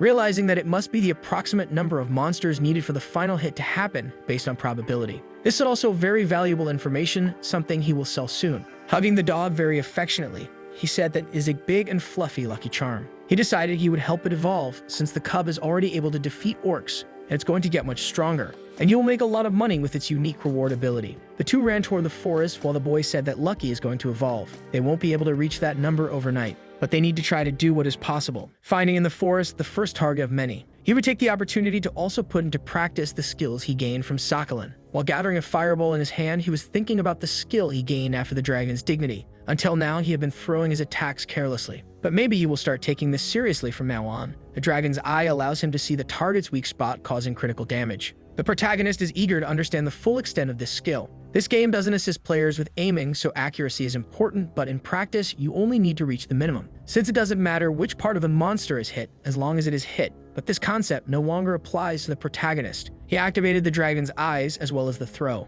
His eyes were able to calculate the exact distance to the creature. The orc was 40 meters away from the player. If he hit the weak spot from the farthest possible distance, he would be able to maximize the accumulated damage from all his passive skills. And he managed to hit that creature from the maximum range of his reach, amplifying the damage. He also managed to hit a critical spot, receiving the title of one shot on the orc, also earning a rune. The boy was very excited that he managed to defeat the creature with a single attack. He really was getting stronger and learning how to use his own blessings. He wondered what his canine friend thought about this, and he saw the little creature jump a little anxiously, realizing that he had forgotten the initial purpose of this, to help the cub evolve. In the real world, the protagonist's friend remains worried, because Hyan seems very tired, and he must be working a lot. Approaching him, he asked if everything was okay. Our protagonist said that nothing was wrong. Continuing the conversation, he asked if his character had been in the stinky forest lately. There's a rumor going around the player community that the forest is starting to stink less and less. Our protagonist didn't know this was happening. This is definitely related to the fact that he defeated the secret boss of that place. He was impressed that the main scenario could alter the game world in this way. At this rate, other players might start suspecting that someone is causing these changes. He needs to defeat the assassin orc immediately. After thinking about all these things, he asked his friend if there are still people who play the game with the sense of smell activated, especially in the stinky forest, because that's weird people behavior. Back in the game, the little wolf cub runs quickly, executing a precise attack on the creature's neck. They finally managed to complete all the kills necessary for its evolution. The little cub's body began heating up a lot because of the divine powers it possesses. That was its evolution. The fur on its tail was white. Its paws had grown considerably, and our protagonist was very pleased with the result, because the little cub had transformed into a young wolf, which had received a new power. While the two friends were interacting, the system said that the player needed to choose the new power. He was very happy because that was the luckiest dog in the entire game. Once again, among the cards that appeared, there was one with a golden color. Our protagonist said that the dog's name shouldn't be Lucky, but rather Cheat Key, because he can hardly believe he managed to receive that ability card. Now he should be able to defeat the assassin orc. At night in the forest, he came across Heinz's team. They were talking about some prospects for the year. A newbie had come there to hunt the assassin orc. As soon as he said that, the system notified everyone that the creature had appeared. There were already many players there lining up to participate in the hunt, until one of them warned the others that someone was trying to defeat the creature completely alone, which sparked everyone's curiosity. Inside the forest, violence is underway. One of the rules of fighting in a team is that damage dealers should not attack until the tank has attracted the creature's attention. Our protagonist already has a fireball in his hands and ordered Lucky to attack now. What would happen in the game if there were a skill that draws the creature's attention in the middle of battle? That is exactly what the dog did. That skill makes the creature desire to fight the dog. A deadly duel of legendary ranking, the divine beast challenges its opponent to a fight that cannot be refused by the creature, something really beneficial in the current circumstance. With the creature distracted, the protagonist has a clear path to attack. The monster directed all its rage toward the dog, screaming furiously at it. The intensity of the sound scared the birds in the forest, and the aim of the dragon's eyes was already locked onto the creature's head. A fireball exploded upon contact with it. Because of the skill combination, the damage was greatly increased in addition to hitting a weak spot, causing critical damage. Our protagonist has good expectations. It won't take long to reach Phase 3. The players want to watch the solo attempt of this mysterious person. Many believe he will fail. Others think he may believe he has a chance but doubt he can do it. It's not possible to get past Phase 3 alone. Another fireball is flying toward the target. It hits the creature's head precisely. That monster lost much of its strength and started falling to the ground. Our protagonist warned the dog that Phase 3 had arrived. He needs to run and get away immediately. The higher a player's level, the more important it is to have a tank on the team, because damage dealers struggle with strong creatures. The monster's skin turned reddish, and it is much faster and more dangerous. If it's possible to distract the creature while attacking it, it wouldn't need a tank on the team. The monster tried to run after the dog, but ended up trapping one of its legs, and its head never stopped being targeted for even a second. Our protagonist spent his entire life throwing baseballs. He did it desperately, putting every fiber of his body into his throws, just to achieve that moment with perfection. The throw he executed was perfect, enough to end the life of that creature, receiving the title of Assassin Orc Hunter. In addition to the title,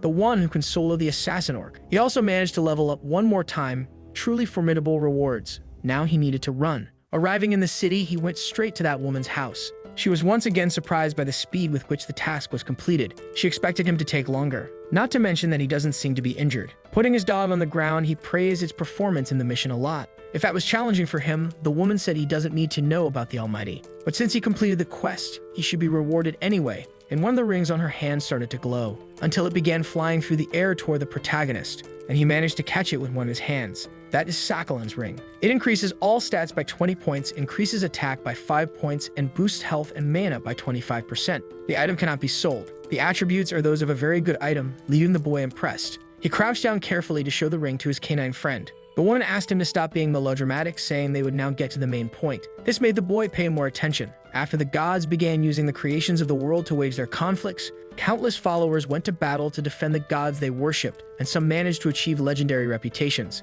But among them was someone who achieved what no one else was capable of. The one who created the myth of being undefeated, bringing great results to the god he worshipped and great fear to all his enemies. Even with the efforts of this hero, war did not find its end. That's when he finally discovered it doesn't matter how many battles you are able to win. It is completely impossible to stop the war of the gods. Thinking about these words, the protagonist understood what she meant. It is impossible to do this with just a legendary item. After coming to this conclusion, the hero searched for something that could surpass the legends, something that would put an end once and for all to that war. This is the Almighty. The system said that our boy has acquired knowledge about the Almighty class, an omnipotent weapon capable of killing even a god. She wants to know if he wants to learn more about this story. With great enthusiasm in his eyes, he couldn't hide his genuine interest in learning everything. The woman said she would give him the same task once again. He needed to defeat 1,000 zombies in the cursed forest, and the system notified that a new quest had appeared. Confident, he believed he only needed to find the creature carrying the rare item, but that's not what the system indicated. And the boy realized that this time he would have to do the full job, defeating all 1,000 monsters. That number scared him, and he said he had a question for the woman. Mockingly, she asked if he didn't want to do that task. On the outside, he said yes, but on the inside, he was completely regretting it. Back in the real world, he was upset with what was happening in the game. After a few hours, he took a break to eat while thinking that this task was going to take a long time. His friend said that he had received a call while playing. Picking up his phone, he saw it was his older brother, Calling him back, he was hoping that nothing bad had happened. The one who answered was his niece, which made him quite anxious. The girl wanted to tell him that she had received an award. His brother continued the call, confirming that the girl had received a prize for something she had drawn and wanted to tell her uncle. Our protagonist is deeply happy with this news, imagining that his niece had been awarded at school, until he learned from his brother that this was actually a municipal award, and that now she is qualified to compete at the provincial level. This left our protagonist very impressed, telling his brother that they needed to celebrate this achievement. He asked him to tell the girl that tonight's dinner would be fried chicken, but this information left the child in a big dilemma, because she didn't know which sauce to choose to go with the fried chicken. This made the protagonist realize that it wasn't common for them to choose what to eat for dinner. He said that his niece shouldn't worry about that because they were going to order all the sauces.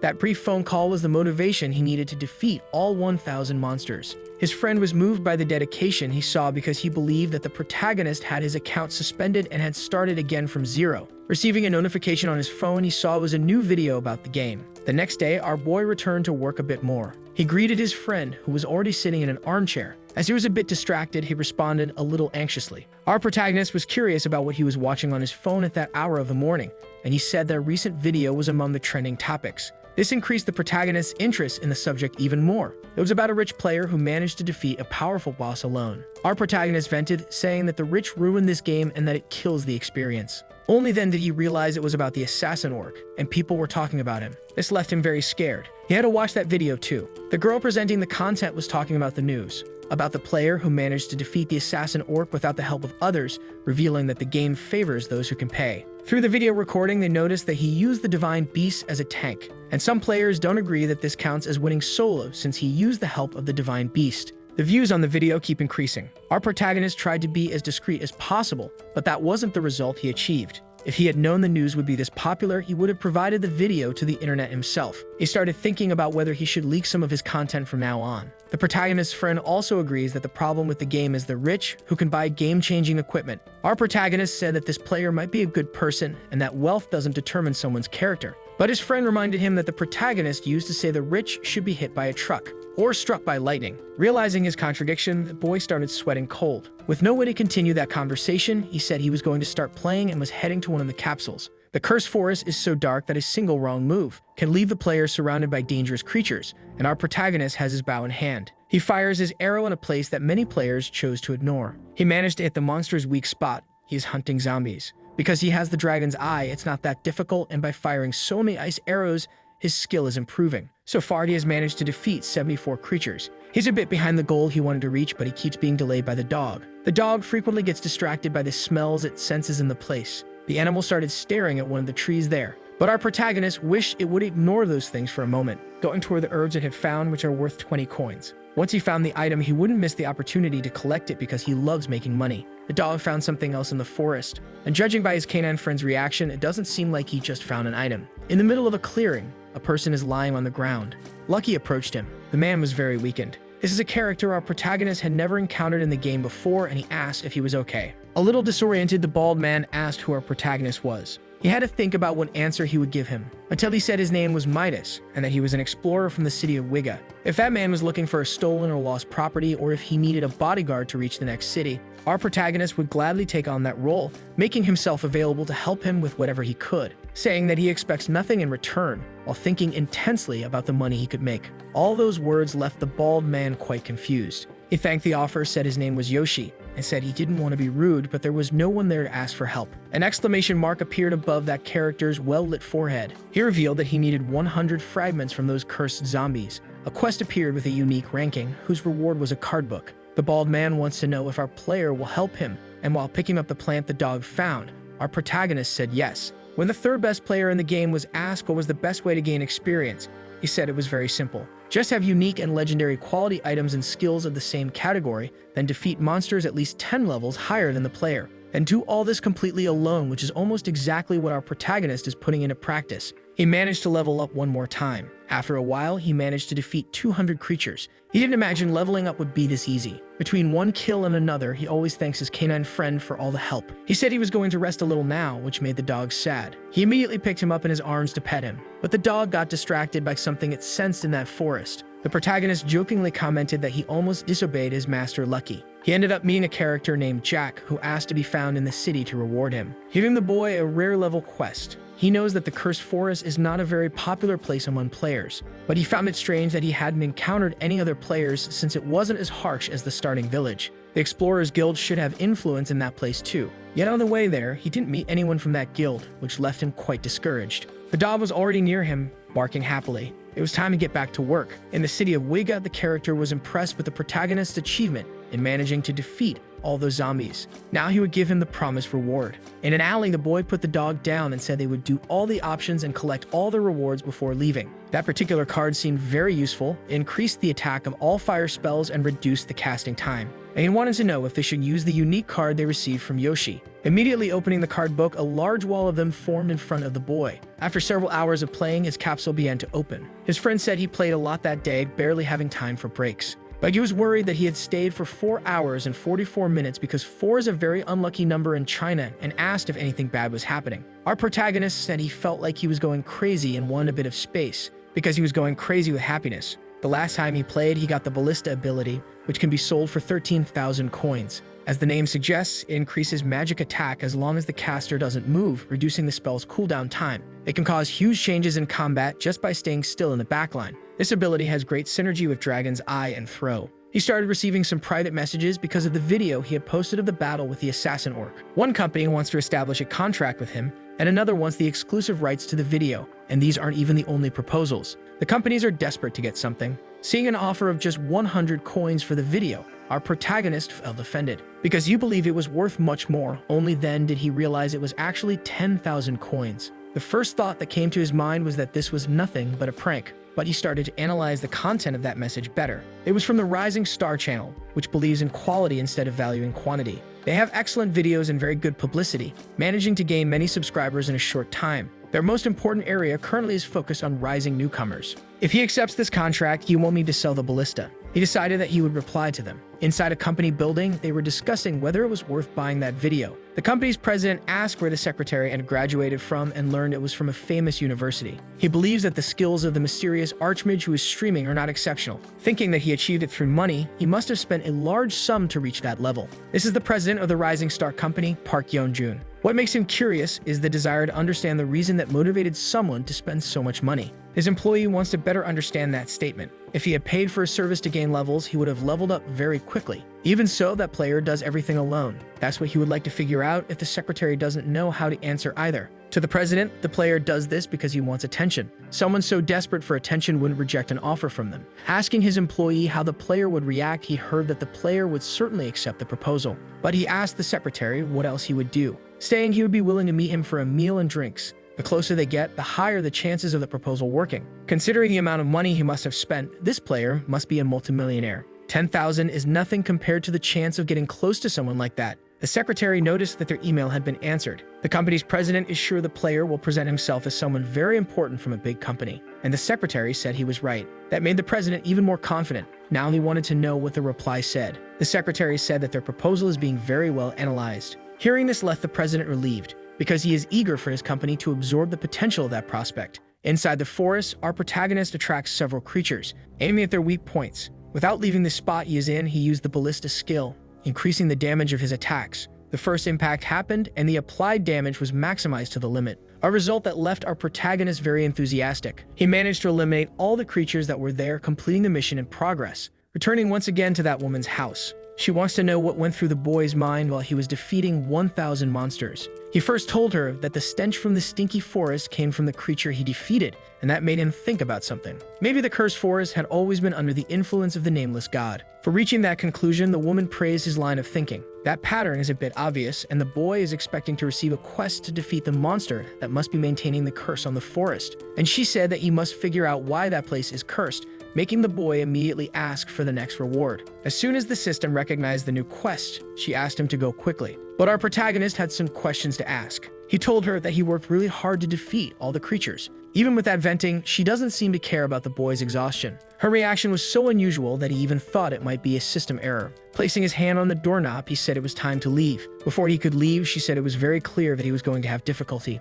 and she would give him a little help, which was inside that book. The boy managed to grab it with his hands, deeply thanking her for the gift he had received. His happiness was so great that it prevented the dog from howling at him. Eager to see the skill card, our boy was anxious for it to be good. Several cards appeared in front of him. He had received the double summon, allowing him to cast 2 enchantments at the same time. Several hours passed once again and the boy's capsule opened. His friend quickly approached, saying he needed to hear the news. People are going crazy on the forum. The boy asked him what they were talking about. It's about a double summon card. It's been months since the last one was announced for sale, and one of those cards just appeared. Our protagonist imagines that someone besides him must have gotten it. Asking how much it's being listed for, he almost had a heart attack upon finding out it cost 60,000. After the game launched, it took a while for prices to stabilize because there were so many different items. Skill cards were difficult to evaluate, because it was complicated to understand their value until someone tested them in practice. But there were a few exceptions to this, and double summoning is one of them. Our protagonist wished that what he received from the game could be sold.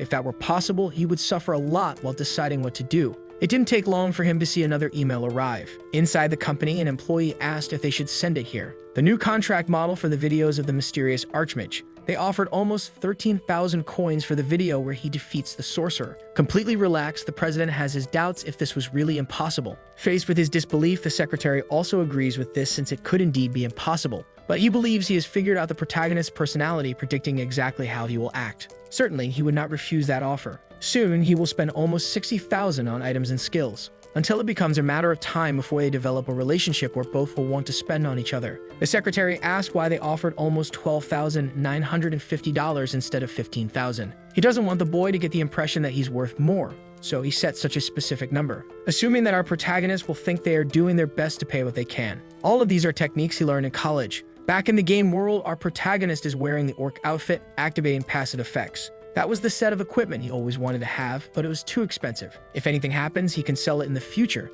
so it's better than receiving skill cards. But he also bought other things. Thunder and Fire Spear, our protagonist never thought the day would come when he would spend money on this. This makes him quite emotional. No matter what happens this time, he and his canine friend need to be able to defeat the creature on their own. He spent all the money he had saved until now, because that email means he's being tested. Imagining that the company wants to know if it's worth investing in him, he is sure this won't be a one-time event. It's his opportunity to become a star. He needs to do this. He needs to be able to win alone no matter what happens. Inside the forest, other players start to hear sounds. It was our protagonist who had approached and asked if they belonged to the Explorers Guild. Those players soon realized that the dog was a divine beast, assuming that the person next to it must be the famous streamer. They asked if there was any problem, and our protagonist said there was no reason for that. He said he was only safe in that place because of guilds like the one they work for. The other player thought that our protagonist was looking down on them, and they had already been instructed by their superiors not to cause problems with this player as he could become important in the future. Saying that he was busy, he asked those players to accept those bottles. They were potions that relieved stress. Unfortunately, there's no coffee, and he brought them something very similar. They thought it could be expensive, but our player didn't want them to refuse the gift, saying he was very grateful to the guild. After observing the divine beast more closely, they recognized the identity of the Archmage streamer. The people watching that said he was being very polite to those men. So the rumors that he is close to the Explorers Guild must be true. That's why he levels up so quickly. Whoever messes with him will get a lot of trouble, since the Explorers Guild eliminates all their enemies. Our protagonist is aiming for this outcome. That's why he handed those potions in front of everyone. So it will seem like he's being protected by this guild. The cost of the potions is minimal compared to the results. But this won't last much more than a week, and he needs to complete the mission within that time. A loud scream is heard inside the forest. The tank of that team was quickly defeated, and some started to flee. A horde of zombies is advancing furiously. A person's hand started to glow, and they wouldn't allow this to happen. Soon after, a huge explosion happened. Among those creatures, there was one that led all the others. A powerful lightning bolt struck several creatures, and that was not the protagonist's only attack, as he threw a fire spear towards them, which pierced through a zombie's head in a fatal way. That really was worth the investment. He throws his attacks without much effort and still finishes the monsters. The system warned that he only has 10% mana left, and the boy realized he was spending his reserves too quickly. He took a potion to restore his mana, which was being drained very rapidly. That strategy uses magic power way too fast. At least he has the help of his canine friend Lucky, who keeps attacking next like there's no tomorrow. After all that training, he managed to reach level 30, which completely restored his mana, leaving the boy uncomfortable because he spent 3 coins on that potion. And once again, he can choose a card, identifying that among them there was a unique rank card. A red card stood out among the others, and the boy doesn't think he needs more power to defeat the sorcerer. But he recognizes that it would be very good to receive one more attack, even if it's not necessary, because he is a very dedicated helper. The card in question is Strength, which besides increasing his physical attributes, also increases the range of his spells. For a moment, he was a little disappointed with that. What that ability offers is very good, and it would be even better if he could use it on his companion. because he doesn't know if the card would be well utilized by him. Only then did he notice that it increases the range of his attacks, which could end up being very good for his strategy. It didn't take long for him to choose that card. Elsewhere, a zombie is being attacked by a player, but that strike only made it even angrier. The warrior with the sword asked his team if that was the last monster. Their archer said there was nothing left in that area to hunt. After hearing that, the warrior wants to be sure since last time they almost died when surrounded by monsters. He was quickly reassured by the archer, who said he used his eagle eye ability to scan the area, and there's nothing within a 50-meter radius. And that zombie is the only thing left. An explosion happens behind the creature. They identified that attack as a fireball, and the warrior became worried because he thought there was nothing else there. Even scared, the archer said there isn't, at least not within the first 50 meters. In their team, no one uses fire attacks. This explanation is starting to make no sense, until they accepted that the attack came from an even greater distance. Our protagonist was the one who did that. His attack reached the mark of 80 meters, something truly impressive,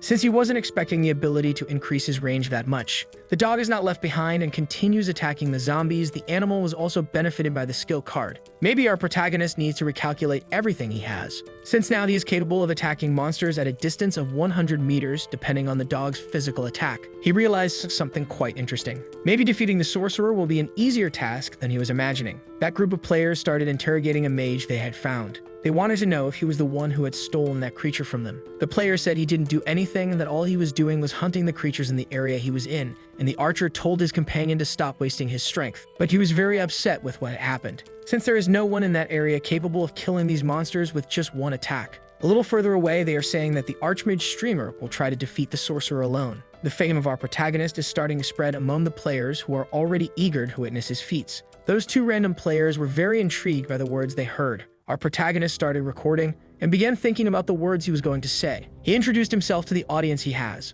While aiming at the head of one of the creatures, he was telling people what he was going to do that day, confirming to them that he would defeat the sorcerer of that forest alone. He also said it wouldn't be very fun if he just defeated the monster. So he proposed the following challenge. He would do all of this without taking a single hit. With his dual element attack spells, he started sending his attacks toward the creature, which was already being hit by him, unable to defend itself. One of its heads was already burning in flames. Our protagonist is quite pleased with the result of his actions. The creature's hand started to glow as it was being surrounded by energy. Using its power, it made other creatures rise from the ground as if it were a necromancer. The staff used by the creature was amplifying its power. That monster was prepared to cast some kind of spell. But the dog, addicted to biting necks, wouldn't allow that to happen, because it was satisfying its desire to tear jugulars with its jaws. The sorcerer proved to be strong, repelling an attack from the dog with one of its hands, began to focus on the creature that was in front of its eyes. Who was happy with this is our protagonist, witnessing the dog's actions, who continues preventing that monster from summoning anything. He would take this opportunity to corner his target,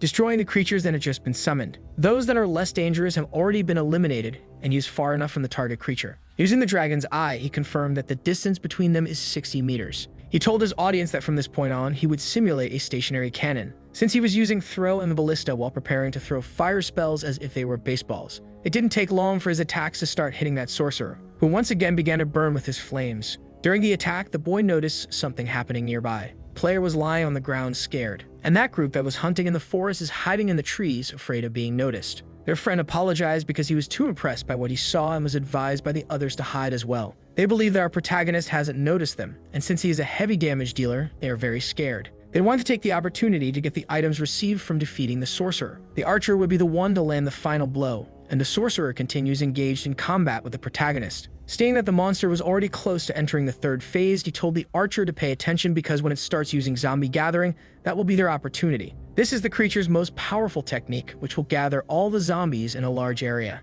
The monsters will attack those involved in combat, and at that moment, that group will attack the sorcerer. They noticed that the spell had been cast. Our protagonist also knows what that means. They had entered the third phase. He managed to deal even more damage than expected, so he reached the final phase very quickly. It would be good to extend it a little. He told his audience to exercise as well while thinking that those players are ready to steal his reward, and he's not going to make life easy for those thieves. He said he would show his followers the trump card he had kept hidden until now, his fifth magical technique. The archer believes they still haven't been noticed and is confident they will be able to execute the plan. But the warrior became worried about something. He saw our protagonist rushing toward the creature. Not understanding why he decided to reduce the distance of the fight, it's truly impressive that he chose to use an axe to finish the fight, driving his blade between the creature's two heads. If things keep going this way, those players won't be able to steal the rewards. Not to mention they can't understand how that Archmage manages to deal so much damage with a melee weapon. Finally, our protagonist managed to defeat the creature, receiving the title of Sorcerer Hunter for doing so. After catching his breath, he asked his audience what they thought about that, revealing that he had used physical fortification to finish the job, as did the members of the Explorers Guild who watched everything from the front row, leaving those players scared because if they get caught, they risk having to abandon the game. Now the archer understands why that player behaves so carefree. They immediately ran away from there because they didn't want any more problems. Our protagonist's bluff was incredibly effective. The scarecrows he had placed on the ground worked perfectly. Returning to the city, he immediately went to talk to the girl. She looked at him with a lot of disdain. Our protagonist was very out of breath, grateful that his plan had worked in the end, managing to defeat the creature completely alone. While celebrating his accomplishment, the joy he felt for himself kept growing. Only then did the girl ask if he had done what she asked, and confirmed with great joy. Showing her a small item, he said he believed that this was the reason the forest was cursed, and he handed her the cursed stone. The item was going toward the girl's hand. As soon as she touched it, the object's aura began to grow, but she quickly made all that energy dissipate, leaving our protagonist very intrigued. She closed her hand, crushing that stone, satisfied that the boy had discovered the truth. The curse's energy was now within that place. Gathering at a single point, it transformed into a kind of staff, which was handed to our protagonist. Of great magical power, it increases attack by 52, intelligence and magical power by 25 points, increases magical damage by 10%, and accelerates spell casting. Even though it seems like something simple, its attributes are really impressive. The girl said that the fragment was rejecting her mana and asked if the player understood what that meant. That fragment probably already has an owner. That is exactly what is happening. The object is still connected to its original owner. She needs to do something about this. Ordering the player to go to the Dorito mines and meet with the blacksmith Zuga, a new quest was proposed to him. In the real world, the exchange of messages between our protagonist and the agency continues. The company believes he wants results. The secretary is trying to understand better, and the company president is feeling tested. After watching the last video, he realized that the content is different from the previous one. The player is using other items and has more abilities. Now he is capable of using 2 spells at the same time. An ability like that was being auctioned not long ago, but it was withdrawn from the market. A sign that someone must have bought it for an even higher price. The secretary came to a conclusion. The Archmage bought it. This president is bizarre. He really believes that the protagonist spent more than 100,000 to buy it, and he continues negotiating with them, which makes him think about the true message hidden in what he had received from him, imagining that there must be something concealed when he said he was looking forward to seeing the positive results of the collaboration between them. The secretary thought it might be a subtle warning that in the future there would be no exchange between them. This made the president order his employee to redo the first video of our protagonist. To greatly improve the quality, use more resources, and add more sponsorships. They need to follow the temperament of this new client. Continuing the main quest, our boy went to the Dorito Mine, a hunting place for players above level 40. The monsters don't appear outside, but in dungeons inside the mines. Those who cannot find a team in this place would end up falling behind quickly. Eventually, those who couldn't keep up would be left behind. A very unfortunate outcome, but that region separated the good players from the best as if it were a test. Until now, our protagonist had always been on the side of those who are rejected. But his situation has completely changed. He hears a pickaxe working. His quest is to request the crafting of a compass using the cursed stone as material. That character is the dwarf called Zuga, and he asked what our player wanted to discuss with him. Our boy introduced himself as an adventurer sent by Sakhalin to that place. He needs to make a compass using that stone and heard that the dwarf would be able to perform this task. Knowing the woman, he imagined that our boy must have gone through some trouble, and indeed, that's what happened. The dwarf knows her personality and knows she must have made absurd requests whenever she had the chance, and our boy started to feel empathy for this character. He said that he went through complicated situations but believes that the girl must have her reasons. Hearing the boy's words, the dwarf was impressed with his character and asked him to lift the necklace he was carrying. It is made of spiritual metal, which can only be extracted from that region. That item reacts in the direction of its owner's mana. The boy asked if he needed to mine that material, but the dwarf said he could do it himself. This made our protagonist like him even more, until the dwarf asked the player to clear the dungeon. All the sympathy he had cultivated for him disappeared. Night finally fell upon them. Our boy is not happy with the task he had received. Cleaning tasks are far too complicated. He thought about taking the opportunity to record his entire experience to produce content. He asked if his dog was listening and saw an exclamation mark appear over his head. That immediately made him curious. He asked what the dog was trying to say. He said he would do everything for him while hugging his canine friend with all his strength. Before starting the work, he granted the dog physical fortification. After consuming some items, his strength, endurance, and speed had greatly increased. The boy hopes this is enough because his companion was almost ready to evolve once again. He needs to defeat 99 high-level creatures. While looking at the dog worried, he saw that the creature was radiant. He entered the cave with a fireball in his hand because he didn't want his friend to get hurt. It didn't take long for them to encounter some creatures. The dog immediately took care of eliminating them. The ease with which he did it was so great that it left our boy impressed. His dog was threatening and the creatures started to become terrified as they were being eliminated with great ease. Our protagonist realized he had worried for no reason. Now they can continue exploring that dungeon without major concerns, until they finally managed to meet the requirements for evolution. Lucky's body was overflowing with divine power. He was about to evolve once again, receiving a new power. The cards are in front of our protagonist, who needs to select what will happen. His eyes came across something very useful for him. Quick as lightning, which increases all of the dog's movement for 5 minutes. Lucky started howling while his body was coated in energy. Outside the dungeon, people started asking who this person is who doesn't stop hugging the divine beast. They started thinking he might be crying, but our protagonist is actually very happy. Because his canine friend defeated a monster in just 9 seconds, he is practically as fast as lightning. He started swearing loyalty only to that dog. His companion started getting agitated because he had sensed the scent of a secret dungeon. That was really interesting to them. The reward offered by it is generous. Still happy with his companion, he carried the dog in his arms into the dungeon, a scene that left other players intrigued. They started getting annoyed with the game because even a weirdo like him can have a divine beast. The system said that he had entered a secret dungeon inside the mine. At the advertising company, it's already been an hour since they published the video with updated editing. The president is thinking about the name chosen by our protagonist. After watching the video, he asked his secretary what the published reactions were. The view rate was going up really fast because it was being promoted on the game's video platform. He believes that the first video was uploaded to the cloud by the player himself. That made the secretary very thoughtful, imagining that their client used his own time and money to create rumors about himself. The president knows that no matter how big a person is, sometimes they are not well known.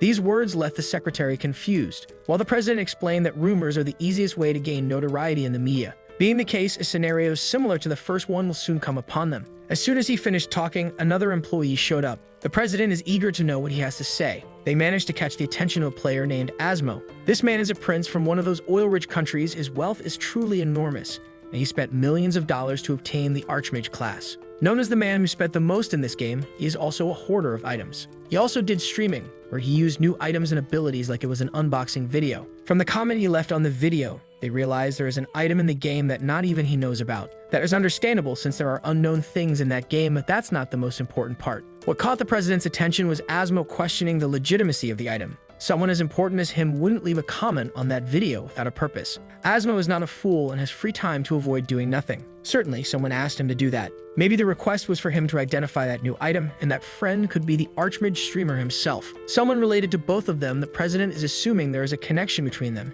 so they have nothing to lose in this business. Coming to the conclusion that some of his theories might be wrong, poor guy, he has no idea that he's been wrong about everything so far. The only thing he got right was noticing that our protagonist has potential that exceeds all the predictions he had made. He asked his secretary to send a response. They would change the profit distribution of all the videos. The company would receive only 40% of everything. The employee realized that with that division, they wouldn't make any profit, but the president is confident in the conditions he will propose, imagining that their client is going to prepare something that will shock the internet. After leaving his capsule, our protagonist started stretching his own body. He is almost finishing that dungeon. His friend asked if he was really leaving on time that day, and our boy said the guy should have helped him earlier. He apologized, saying he was late because he was watching a video. That is already quite popular among people, and our protagonist wants to know what it is, becoming very happy when he finds out it's a video of his own character. Wanting to know more about it, he heard from his friend that the video is about to surpass 1 million views, a truly impressive metric. On top of that, the player Asmo left a comment on that video, saying that he saw a completely unprecedented item, which left our boy terrified. The Goblin Staff was a reward he received after completing a dungeon. But in the current configuration of the game, only he could obtain something like that. Feeling quite sad, he thought he had ruined everything, slamming his hands against the bathroom wall and scaring a person who was working nearby. He left a clue about the main storyline. Now he wants to know why someone as important as Asmo got interested in the video. He imagined that someone might have informed him about it and that they must already know what item that is, because there are people still searching for the main storyline. Until our protagonist remembered something. He is sure that Channel is going to sign a contract with him, and he had already received a response from them, becoming impressed to find out he would receive 60% of the profits. That is simply impressive. Nobody knows about the main storyline yet, and even if they did, they wouldn't be able to catch up to our protagonist. He decided that he would keep trying. The stage is already set for his action, so he needs to deliver results. They managed to find the boss of that secret dungeon, a level 42 creature. If our protagonist were a normal player, he would have had a lot of difficulty in that fight.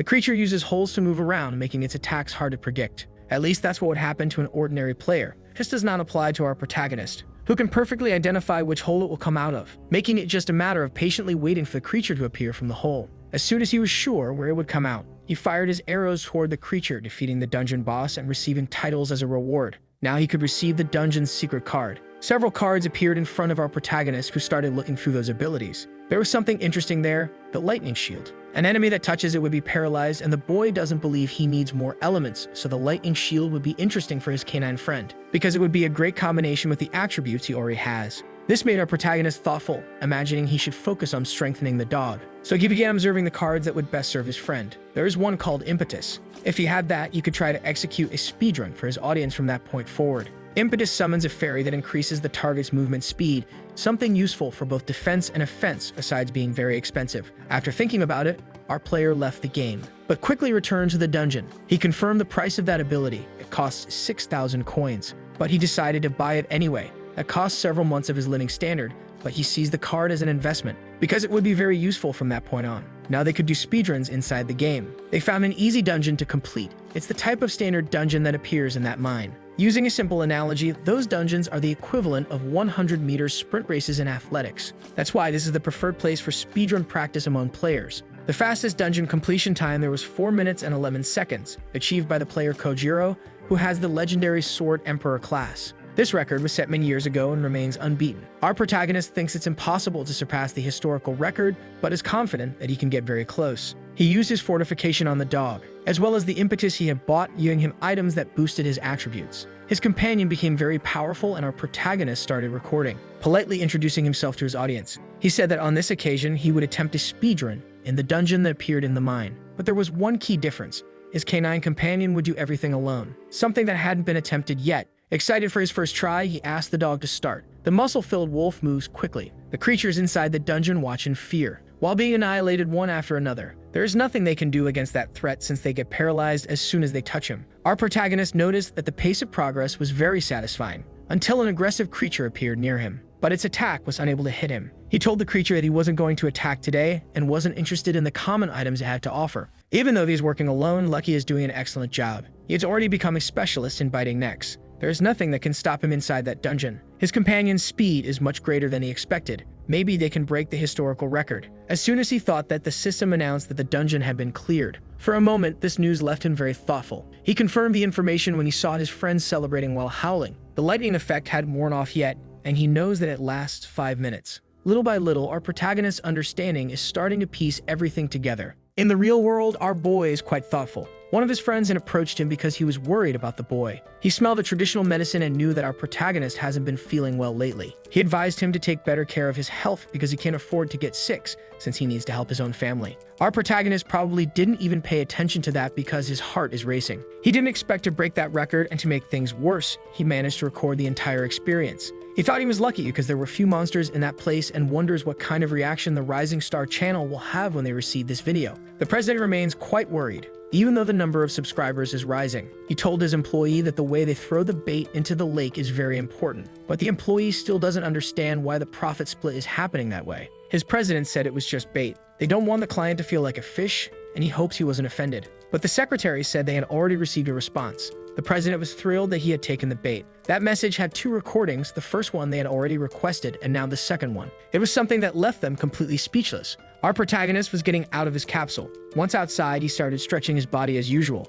Noticing that there were no other players in that place, he figured everyone was at the lounge. But he still didn't understand why everyone was looking at their phones. He soon realized they were watching the video he had recorded. The content had already been posted on the Rising Star channel. His friend came running to him to share the news. The latest video of the Archmage is a hit. Our boy asked if Asmo had made another comment or something like that. And that's exactly what happened. For a moment, our protagonist imagined that this wouldn't be possible. But that's exactly what happened. Asmo noticed that the player had a unique ring. The protagonist immediately became worried because that's Sakhalin's ring that's on his hand. Putting his hands on his head, he started wondering if this is really real, because he has the feeling that Asmo doesn't stop watching everything he does. For sure, he must not be the only player observing the protagonist's movements. Soon, the number of people paying attention to him will increase a lot. Imagining that this could lead to dangerous situations within the game. Standing still in one place is quite dangerous. He needs to leave the mines as quickly as possible. He asked his friend to prepare the capsule, but he's worried about our protagonist, who still hasn't eaten. The boy said he's feeling fine, he just needs to eat some sweets. But the snacks were gone, only some candy was left, which he kindly offered to his friend. But our protagonist doesn't like that kind of thing and suggested that it should be thrown away. But his friend likes it because of a romance novel he had read, and our protagonist decided not to be stubborn. It's better than eating nothing. Entering the game once again, the dwarf was already waiting for his arrival, congratulating the player for what he had done. For clearing the mine, the dwarf managed to gather the necessary material, and our player is relieved that he didn't need to mine anything. Showing him the necklace, the dwarf said he had completed his task. All the boy needs to do now is use the item. He needs to be quick and return to Sakhalin. But that wasn't necessary because the woman appeared before them, leaving our protagonist very impressed. She wants to know why Zuba called her there. The dwarf said that the necklace had been completed and that it was necessary for her to carry out her part of the task. The girl put her hand inside a dimensional portal, pulling from it the small cursed stone. Handing the item to the dwarf, she asked him not to do anything stupid, but he reminded her that they had made a soul pact for this kind of thing. The girl asked him to stop talking about that kind of nonsense. Our protagonist was confused because he couldn't tell whether they were close or not. Maybe those characters are in a situation where collaboration is mandatory. The game's main storyline is about finding the almighty class, an item capable of destroying a god. A stone was placed inside the pendant of the necklace, which began to levitate in the dwarf's hands. He immediately grabbed the necklace so it wouldn't go flying around. Our protagonist was surprised to realize that the item was pointing toward him. But those other two characters understood that, in fact, the item was pointing north. The necklace was finally delivered to the boy. He leveled up twice for accomplishing this, feeling impressed.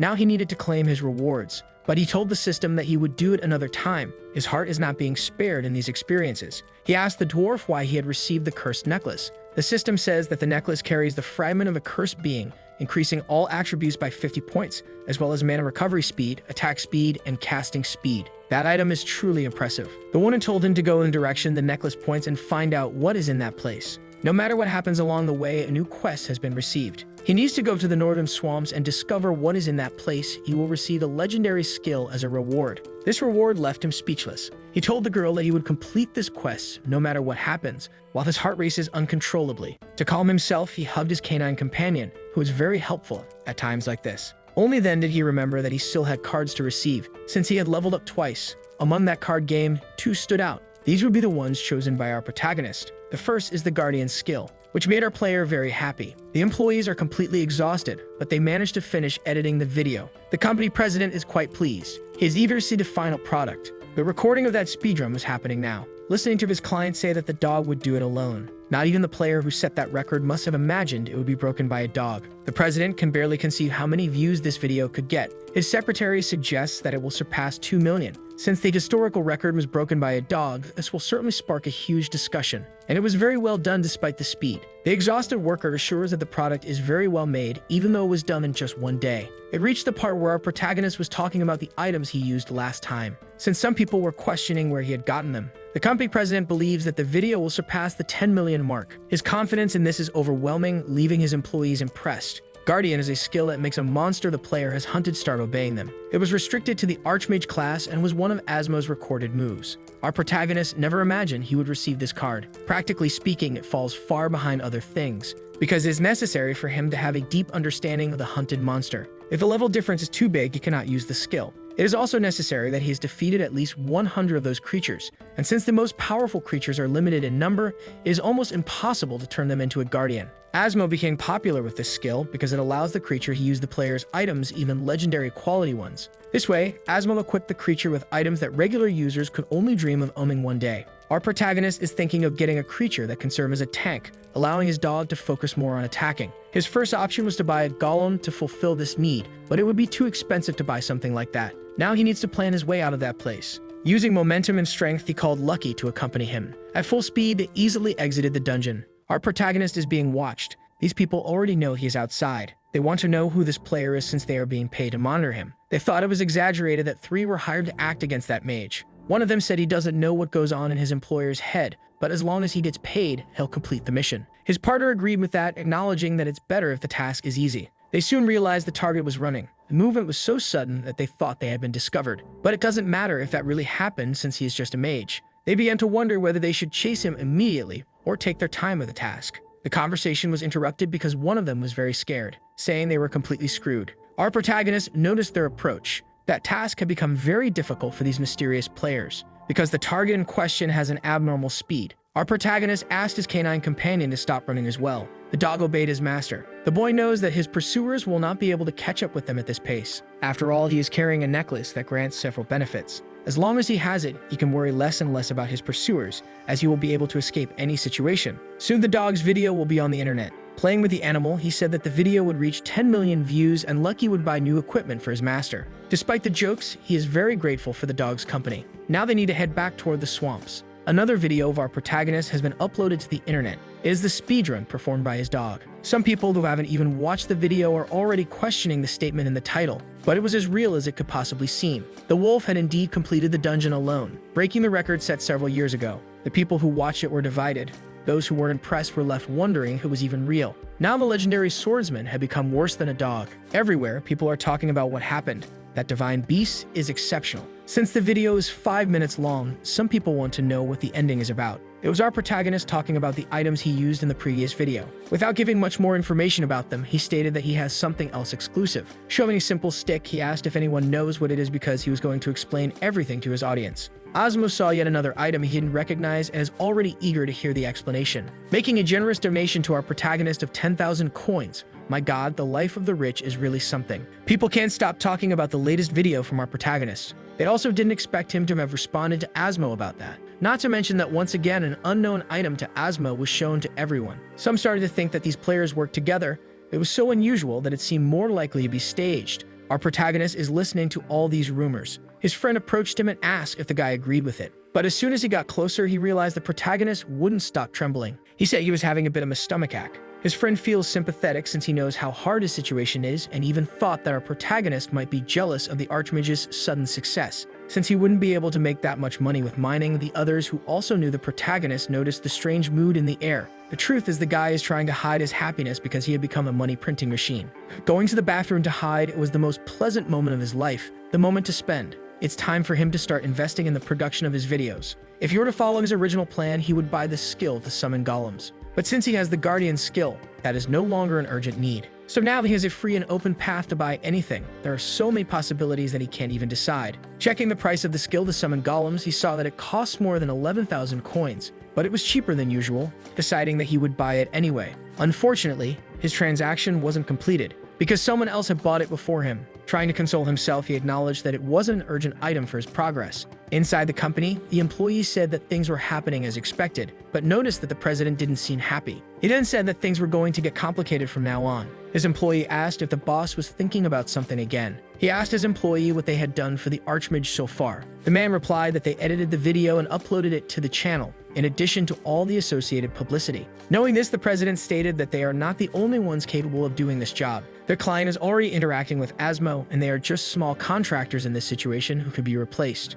To retain that big client, I need to show him a bit of sincerity. It's time to reveal to him the greatest trump card I learned in college. Even his employee was curious about that statement. With a smile on his face, the president revealed that it's time to use the power of bribery. Meanwhile, our protagonist is in the swamps, a hunting ground for players above level 50. That terrain is quite problematic for movement. Some players there are complaining about the excess water and humidity. It would be better if they were in the cursed forest. While complaining, a monster approaches through the water. The slow effect also applies to these creatures, and from the depths of the water, something is revealed. A huge monster stands before our boy. Because of the slowness, the scenario is perfect for an Archmage to attack. Our protagonist has his fireball prepared to be thrown, sending it toward the face of that poor creature, which was eliminated with a single blow. Since the monsters are slow, it is very easy to take them down. The creature's body fell near him, making the boy startled. Because he doesn't want to get dirty, since his equipment is completely new and expensive. Lucky is also in that swamp and is very tired. The boy tried to cheer up his companion, saying that as soon as they finish the quest,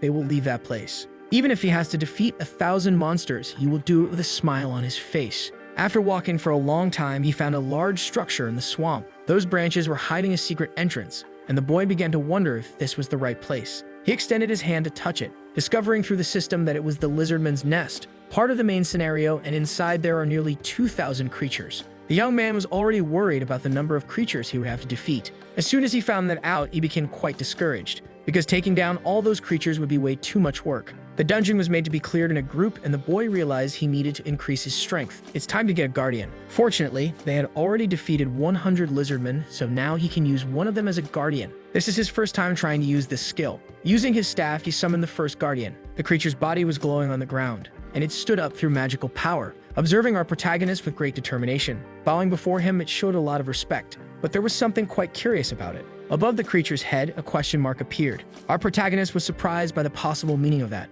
realizing that guardians also have secret quests to complete. A manifestation of loyalty, it would level up to 8 if the creature protected its master for 33 minutes, which would increase its combatability and allow it to speak with its master. Our protagonist never imagined that guardians had something like that, and he began thinking about this situation, putting his creature to fight immediately. It was fighting against another lizardman, proving to be far superior, defeating the enemy easily. Using magic as reinforcement, his guardian takes 3 minutes and 33 seconds to defeat an enemy. He wants to find out how powerful the creature will become when its loyalty increases. He asked the creature to focus on defense next time and not attack. Moving its sword in front of its face, it was as if it was saying it would obey. Since the goal is to make its loyalty increase, he needs to keep the fight going for all that time without defeating his enemy. It would be completely impossible to discover this condition if he played in the traditional way. Even for Asma, who can learn skills from all elements, having a guardian makes no difference. Our protagonist thought that he must be the first person to discover this secret condition. The system notified that his guardian protected him for 33 minutes.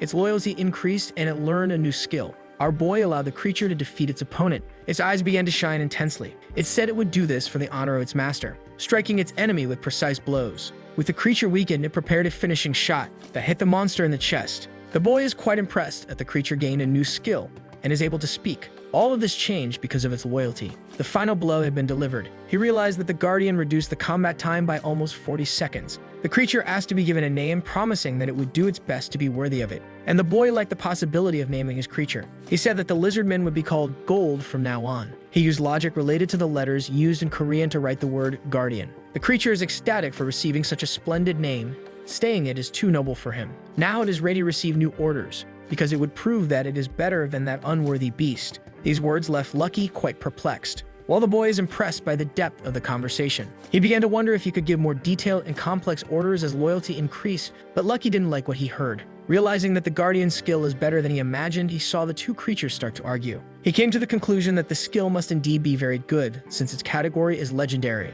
Reflecting on this, he arrived at an interesting conclusion. He doesn't know if he should use that creature as his tank, since Gold is a good damage dealer. A team with 3 damage dealers is already a formidable presence on the battlefield. If he had the skill to summon golems, it would be even better. He could clear the creatures from the nest in less than 5 hours. Now he regrets not having bought that skill. Finally, the boy is at home and his niece asked him to wake up because it's already time for breakfast. But he is very exhausted since he played until late the previous day. The girl said that her father would scold him if he didn't get up, saying he would get out of bed soon. His phone started ringing. He wondered who was trying to contact him so early that day. Reading the notification, he saw that the company that edits his videos gifted him the golem summoning skill. In a hurry, he rushed out of the house, not even having time to eat his meal. He told his niece that it was an urgent matter and that they would have fried chicken for dinner that night. Owen is saying that they should send assassins after the famous Archmage. That's exactly what she said to her supporters. Things have been getting clearer since the last video. He must have insider information. The guy asked if she came to that conclusion because of the unique items he possesses, since there's no guarantee they'll get the items if they defeat him. The woman said it isn't necessary to get them that way. They need to confirm whether this player has clues that lead to the main storyline. Because if he has access to that, they need to stop him for as long as they can, since there's nothing to lose even if they cause a huge commotion. But the man isn't sure if there's any player who would agree to do this, because they imagine this player is putting a lot of money into the game. Some say he is conspiring with Asmo. The woman said to set a bounty of 10,000 coins. She knows a user who would do this without hesitation, the sniper from the 7 Stars Alliance. He has an alternate character who is equally powerful. Then the man said he would send the notification to him and talk to the woman as soon as he got a response. She asked him to add one more piece of information, that this is a request from the manager of the Abyss Guild, a request from Emma herself. There's no hiding it, our protagonist was deeply grateful for that gift. Now he can summon his own golem, being able to summon a solid wall after defending the player from almost 4,000 attacks and auto-sacrifice after protecting against 1,001 boss attacks. He would never have expected to receive something from the company that edits his videos. His gratitude reached the stars and he promised to bow in the direction of the studio every day. He decided that he would exceed their expectations to continue receiving support. He thought he might be able to defeat the boss crocodile that lives in that swamp all by himself, and to increase the difficulty, he would do it as quickly as possible. It's not enough for him to just be better than other players. But before putting that into practice, he needs to finish clearing the lizardman's nest. The golem is already working hard. There are only 3 creatures left to completely clear that place. His guardian is also very engaged. Thanks to the secret quests, our protagonist's stats increase very quickly, and he is brutally strong for a mage. now that the weaker enemies no longer focus on him. He can stand still and hit them from a safe distance, sending a fireball toward a lizard man that was 100 meters away, hitting the creature with great precision. After clearing that place, he is confident that defeating the boss crocodile won't be a difficult task. With his work completed, his mastery with fireballs had increased. It took him less than 8 hours to do everything. Gold has a complaint to share, saying that the rude dog kept stealing his kills. Those two fighting seemed like two little kids, and the protagonist's necklace started reacting. It was pointing toward a specific direction. While the creatures kept arguing, the boy looked toward this new direction. There was an altar nearby, and on it, a mysterious object. It didn't take long for the boy and his team to head in that direction. The system saw a mysterious egg. It couldn't gather much information, only reporting that it was a dragon egg and that the power of the nameless god is needed to hatch it. A dragon egg is truly an impressive item. The boy even thought it might be a new type of divine beast. Completing this task became a priority. Since the reward is a legendary card, he told his companions that they would return to Wiga City. About to cross the bridge, the people spying on our protagonist are waiting for him. Their weapons are already prepared to reach him. That assassin knows that players eventually have to return to the city. And to get to Wiga, he necessarily needs to pass through this route. Looking more closely at that group, he identified a guardian and a divine beast. Now he understands why the bounty is set at 100,000 coins. His bow is a legendary item. Once it hits the target, subsequent attacks will chase it. He sighed calmly so his hands wouldn't tremble, releasing the arrow toward his target, believing he would finish everything very quickly. Lucky sensed the approaching attack. As he moved, the guardian prepared the shield for defense, managing to prevent his master from being hit. Our protagonist knows exactly what's happening now. A normal player would have panicked, as not knowing where the attack came from is truly concerning. But the boy already knew the assassin would approach him. He left an opening on purpose so that a surprise attack would happen, and he ordered Gold to advance. He's sure he is being underestimated by his attacker because they are inside the swamp, but he's going to show that the terrain is not an obstacle to using all his skills. The archer became frustrated, realizing his target was very well prepared. He needs to restart his approach without losing his composure. The slowness caused by the swamp will prevent his target from approaching him effectively. The distance between them is approximately 120 meters. He won't be able to attack. While aiming his bow, the assassin saw a fireball approaching. It hit him in the face, causing critical damage. That made him unable to see for a short period of time, and the assassin understood he had been hit in the face, becoming immediately concerned with the consequences of his action. Looking back toward the direction where his target was, he realized he had lost sight of him. He understood he needed to flee before the ambush was turned against him. As soon as he decided to put his new plan into practice, he came across an obstacle. There were threatening eyes hidden among the bushes. Identifying the creature, then trying to understand how it got there in such a short time. The time he had to come to this conclusion was scarce. His thoughts were soon interrupted when he received another critical hit. Our protagonist is not having any difficulty hitting that assassin. With only 20% of his total health, he felt it should be impossible for him to take that much damage. The wolf is desperate to put his skills into practice, eager to bite necks, managing to bite that sneaky assassin. With his enemy properly captured, our protagonist wants to confirm his identity, but he would make sure to crush him so that he wouldn't try this again. As he approached him, he was quite surprised. The username was Rail. It didn't take long for him to associate that identity with the knowledge he already had. It's the alternate character of a famous player who has great skill as a sniper. If he had been careless, he would have had major problems and could become, after this, an enemy of a major guild. Definitely, this archer is the alternate character of a famous player. In his previous account, our protagonist had already hunted alongside him. Now he's trying to understand why someone so famous was trying to take him down. Immediately realizing what he should do, he cannot finish off this player because he would risk making powerful enemies, ordering Lucky to immediately release that person. Gold believed that his master gave that order so that he himself could have the chance to finish the assassin, but our boy scolded him. Even showing compassion, he couldn't be too permissive after what happened. He asked if the archer was indeed a member of that great guild, the Seven Stars Alliance. Pretending to be clueless, the assassin tried to reach for an arrow, but our protagonist said he already knows the whole truth, and that his real name is Rail. Things have just become very problematic. He didn't expect that by trying to keep his identity a secret, he would attract the attention of the drunken whale. The archer realized that his target knew the leader of his guild and became a little hesitant. Diane is the leader of the Seven Stars Alliance. He has a personal dignity far superior to that of the average player, but he quickly gained the nickname of Drunken Whale for slightly obvious reasons. Showing his frustration, he said that even though he had revealed his true identity, he's being attacked by an alternate character. He said he wouldn't die and be unable to play for 80 hours. The archer realized he was in big trouble because his target knows the leader of his guild. Our protagonist asked that he usually accepts money to take down other players, as that is against the guild's rules. Faced with the archer's silence, the boy asked if he wasn't going to say anything. The assassin realized that if this information leaks, he will be in serious trouble. Kneeling before the boy, he apologized for his actions. Trying to intimidate him, our protagonist asked how they could solve this. and the assassin knows that if his actions become public, he will be cancelled. Our protagonist asked if it would be a problem if he didn't complete that mission, and the archer nodded that it wouldn't. Getting that answer, our boy sent for them to ignore what happened. These words left the assassin quite confused, until our protagonist said that he also doesn't want to cause problems with the Seven Stars Alliance. He said he was using that alternate character for very specific purposes, and that he wasn't inside that swamp leveling up just for fun. Without giving further explanations, he said that the assassin would report that the target managed to escape, and he won't tell anyone who he met in that place. The assassin was quite relieved with that possibility. However, he would still have to hand something over for having his life spared. After all, he needs to leave there with the feeling that he can't mess with our protagonist. And he asked once again for something so they could forget what happened. The other option is to finish him off right there and collect the items he's carrying, a scenario that his guardian is eager to see happen. The archer asked if he was really going to just ignore what happened. Our protagonist gave his word that he wouldn't go back on it. Then the assassin reflected for a few moments, materializing the bow he was carrying in one of his hands, saying the boy could keep it, asking for forgiveness for his actions. Gold said he learned a lot from his master's generous benevolence. The truth is that our protagonist could barely stand, and as soon as that interaction was over, he collapsed to the ground. He is very relieved that his bluff worked. The guardian and the wolf started scanning the area, thinking someone might have attacked the master.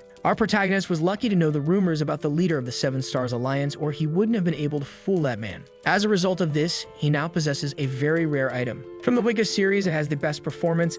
Its value is at least 40,000 coins. Our player immediately thought about selling it, but he realized he is no longer desperate for money and could use that bow for a while. It didn't take long for him to place an arrow on the weapon. While pulling the bow, he thought it wasn't common for mages to use that kind of weapon, but things are different with that artifact in particular. Our player managed to place a fireball at the tip of the arrow. If the first attack hits the target, the following attacks will automatically chase it. Switching between the staff and the bow is going to be something tedious in practice. So he used his telekinesis on the object, opening his inventory right after. Grabbing the Sakhalin staff from there, he began analyzing those two items very carefully, thinking it could make his life easier by switching between them through telekinesis. Back in the city, people are saying the wolf was lucky to break the player's record alone. People are recognizing Lucky on the streets, so the person next to him can only be the famous Archmage. For some, it's the first time they are seeing our protagonist, and they can't understand why this player is surrounded by soldiers. While observing our protagonist, they started wondering if those are members of his party, but at least the people are characters from the game. And those soldiers are escorting the player inside the city. Feeling that he is being watched, our boy becomes increasingly nervous.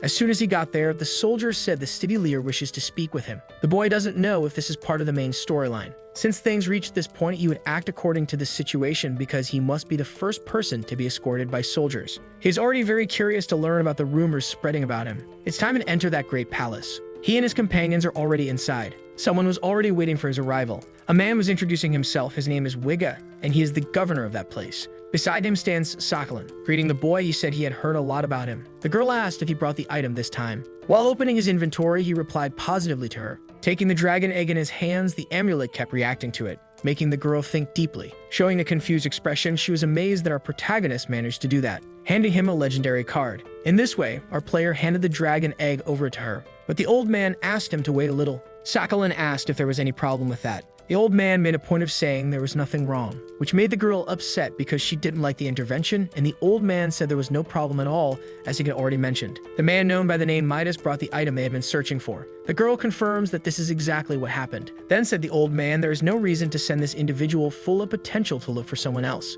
In fact, it is a relief that someone so qualified appeared at the right time, saying to our protagonist that he greatly admires the skills he possesses. That's why he would like him to be in charge of continuing the investigation regarding this dragon egg. This made our protagonist realize what was happening. Most likely, Sakhalin wanted to keep the investigation for herself. The old man, on the other hand, would like the player to be in charge of this task. There must be some kind of interaction between the two, and the boy said that if such responsibility were entrusted to him, he wouldn't disappoint anyone. A response that made the old man very happy, but he said that Sakhalin still has doubts about his competence. The girl cannot hide that this is indeed what's happening. It would be necessary for him to prove that he is capable of protecting the egg. She asked if the player came from the swamp. He should defeat the boss of that place and then return. Another quest had appeared. Now the boy understood that he should defeat the boss crocodile. Since he was already planning to do that anyway, it's not a problem. His reward for this will be receiving the Wigga staff, something quite interesting for him. Wigga's white staff is a formidable item. Looking at the boy, the old man asked if he would be capable of completing this task.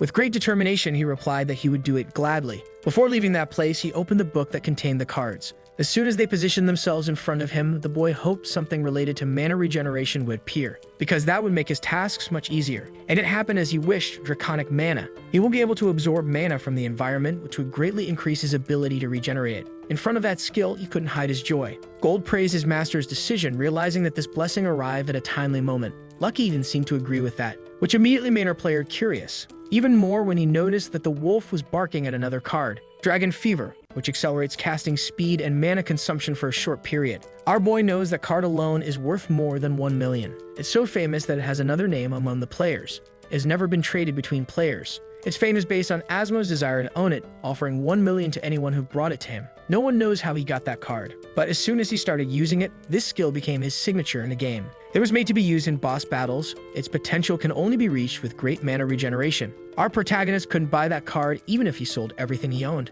It's all or nothing now. He decided that he would collect that card. Outside, people want to know what quest the famous Archmage must be doing now. He asked our protagonist not to be surprised when he learns the truth. They are saying he's going to become the Lord of Wiga City. These false rumors are what amuse our protagonist the most. They have it best. After hearing that, he asked for his capsule to be prepared. The only problem with this is that actions speak much louder than words. Formidable forces are beginning to move to hunt the boy. And during his hunt for the crocodile, he is sure that some surprise is going to happen, leaving only one single option for our boy. Inside the building of the company that edits the protagonist's videos, the assistant asked if they weren't being too generous. The president didn't understand that for a moment, and his employees said that they are behaving that way. This made him think deeply about the matter. Seeing his reaction, the assistant asked if his boss was denying it, but he said there's nothing to deny. There is a very fine line between being a collaborator and making an investment. The employee believes that this player has great potential, but he doesn't believe that bribe will be effective. So the president will share with him the scenario he is predicting. He believes that the Archmage is preparing for something big in the future. They know that he is going to try to defeat the boss crocodile from the swamp.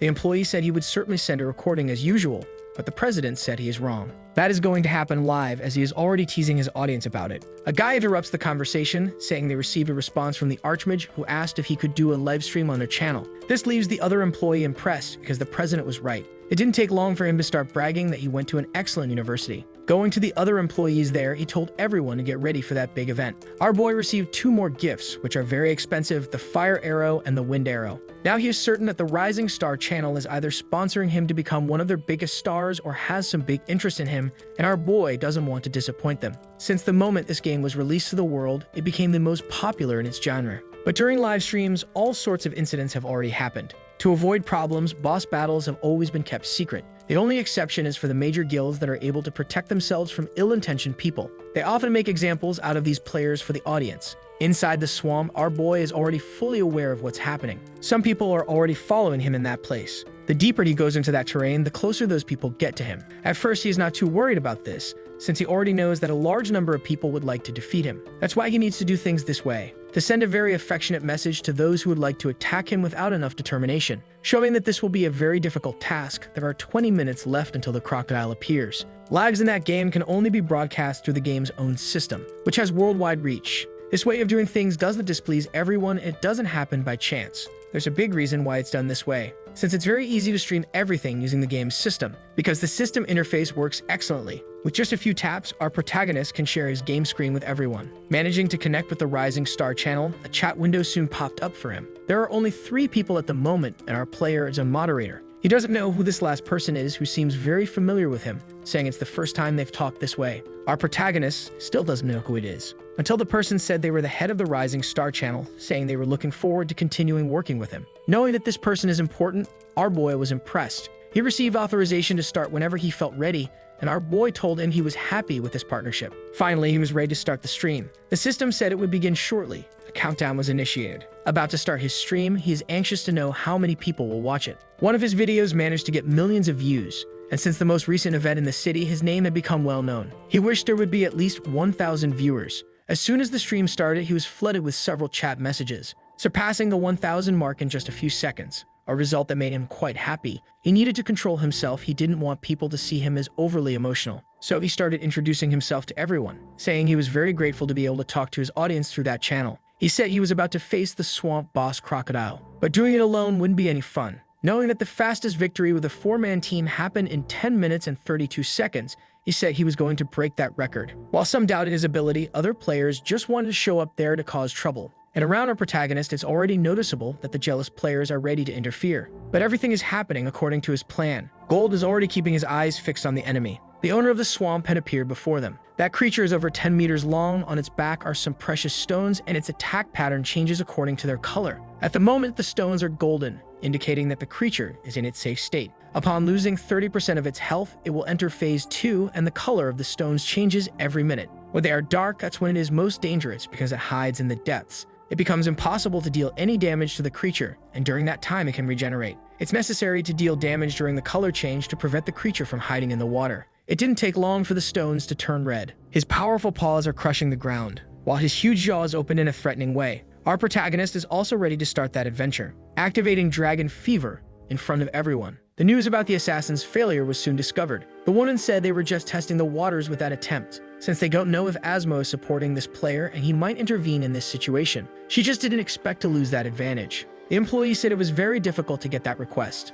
Now he wants to know what the next move is. After drinking her juice, the woman said the only option is to unleash the dogs. She placed a small bounty on our protagonist's head of 10,000 coins, and whether he is defeated or not, the intention is to provoke him, since this will make his movement in the game more difficult. That is the objective she aims to achieve. But her conversation was interrupted by an important notification. The player she's trying to sabotage has started a spawn livestream. Everyone is impressed that he is able to use Dragon Fever, and that he is using Wiga's bow, sending multiple fire arrows toward the creature with the help of dragon eyes. All of his attacks were directed at the stones on the crocodile's back, which had already changed its color again. As soon as the impact happens, a big explosion appears. This time, he would attack with ice arrows, sending all of them precisely thanks to the bow's abilities. He also used his wind arrows and lightning arrows, causing a massive amount of damage to that creature. The audience realized that he plans to end this in the beginning, but this strategy would consume his mana reserves quickly. It might be a reckless stance. It was time for the golem to let his star shine. He and the creature are locked in a power struggle.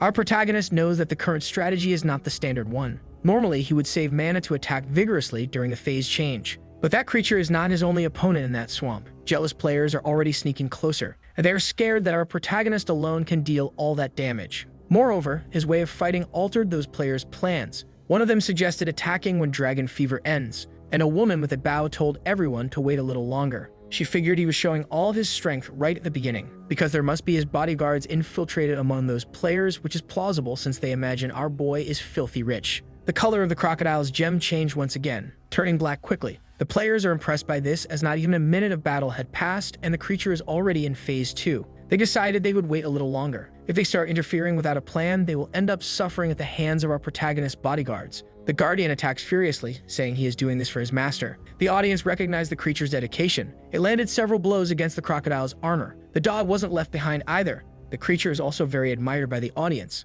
Unfortunately, Lucky wasn't able to execute his signature throat bite, but he managed to grab something. Even though the golem is weaker than the crocodile, that doesn't matter, because they managed to deal a lot of damage. Our protagonist is prepared to send a new rain of arrows. While sending his attack, some started to believe in his ability to win. The crocodile has only 23% of its total health left. It's close to entering the third phase. In the face of all that violence, the players who are going to interfere are now scared and haven't made their move yet. But our boy knows they only delayed their intervention. As soon as his spells go on cooldown and his mana runs out, they will act. Our player told the audience that the creature is already at 20% health, believing he will be able to defeat it in under 8 minutes. Someone said he can only do that after spending a lot of money. The boy plans to set his mark at 7 minutes, even if it's difficult. So from now on, he would act very patiently, releasing his ice arrows toward the creature, hitting the stone on its back precisely. With the crocodile weakened, even the golem manages to overpower it. The more time passes, the more the audience is amazed by his abilities. Even the people watching want to know where the players who promised to sabotage him are. Some of the saboteurs started to wonder if he was deliberately slowing down his own pace,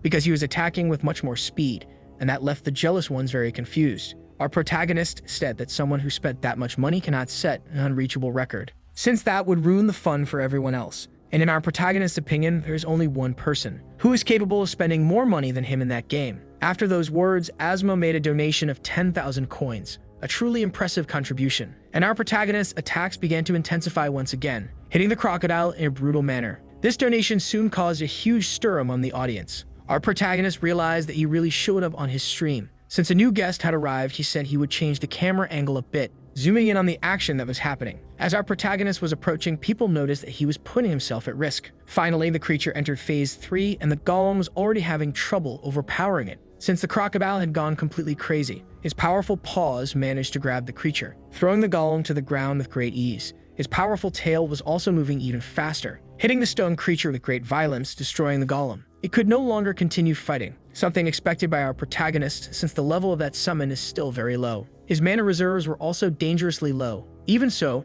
everything is happening according to his plan, where his goal was to keep those jealous players within his reach. If things continue like this, you won't be attacked or caught by surprise. The woman thought that now she had an opportunity to attack, but another player said their target was too close to the crocodile and an attack from that tail could be fatal, and the creature would show no mercy to anyone. It charges furiously at our player, who seems completely defenseless, until the roar of another creature was heard, much louder than hers, leaving the jealous players surprised. No one imagined that Lucky would move to that position. He used his taunt skill, inviting the crocodile to a fight to the death, an exclusive ability of divine beasts. The crocodile cannot refuse this wonderful invitation, completely ignoring our protagonist. Faced with his fury, the audience started getting worried about the dog's health. Our protagonist is going to use Dragon Fever once again, which left the jealous players surprised, and the audience realized that all of this had been a trap. The boy's casting speed increased once again, and his unstoppable barrage of attacks was executed once more. The crocodile priest is once again being massacred. That firepower is truly insane.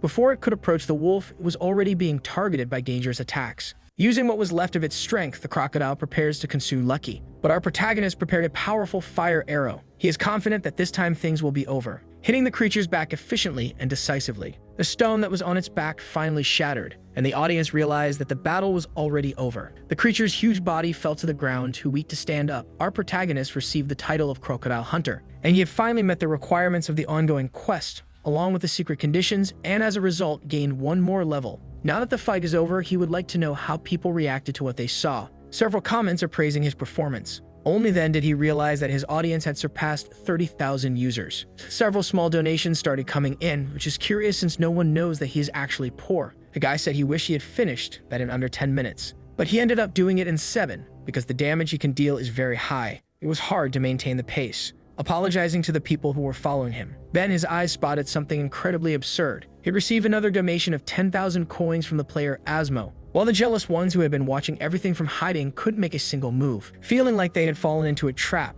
they believe our protagonist is somehow associated with Asmo, and that they must have planned everything that happened in that swamp. They thought he was just a rich guy, but he proved to be a very smart player. Little by little, they started fleeing from there before they could be caught and humiliated. With the fight over, our protagonist is quite satisfied with the result achieved. He had almost forgotten to thank the owner of the channel, and he needs to take the opportunity. He said he would see his audience again on the Rising Star channel, a surprising achievement for the channel's team. Everyone is happy with what the boss managed to accomplish. They also received many donations, but the president was still focused on something. Those words from our protagonist made all the difference. He clapped his hands in gratitude for everything that had happened. Things are heading toward a promising future. One of the employees thought those words were just formalities, but the president understood it as a message. That was the guarantee that his live streams would only be done on that channel and nowhere else, so that people who still try to contact him would stop doing so. Now they have the opportunity to take the next step in this relationship. The symbiosis between them is more than clear.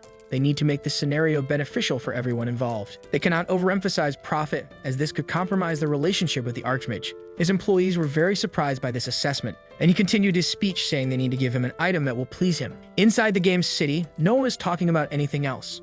Everyone is discussing the latest achievement of our protagonist. It was an impressive feat.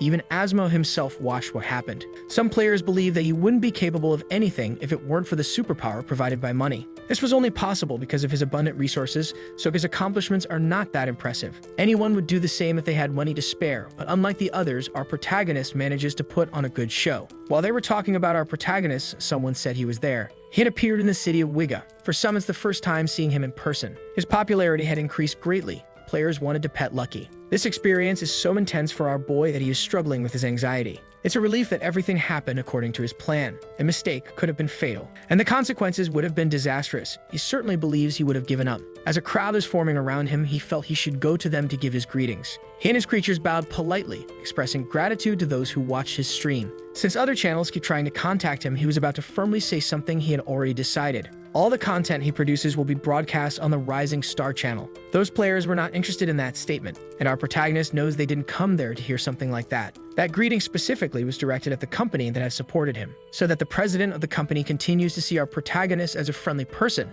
There's nothing wrong with expressing gratitude to them. Changing the subject, he said he would share something very interesting with the other players. It was about the reward he would get in that place. The white staff of Wiga, a very rare item. Some people were impressed by that, and another player said he pronounced the name incorrectly. This staff easily exceeds the value of 30,000 coins, and there are not many legendary items like this for sale. He told the others that this item is the first of its kind, something no one had ever obtained before. This news made the players excited. Some want him to record the entire experience, and he said that everything would be streamed on the Rising Star channel. Emma is thinking about everything that happened and asked her assistant if he knows the people from that channel. The guy said that the president of the company was his classmate. The woman wants the guy to tell her more about the nature of this person. She believes that the only option is to get closer to him if they want to get more information about the mysterious Archmage. The guy believes that the knowledge he has about this person won't help at all, which left his boss very intrigued. Even in college, he was a different person. Emma asked if he was mentally challenged. The employee said that he had great potential for discovering new talents.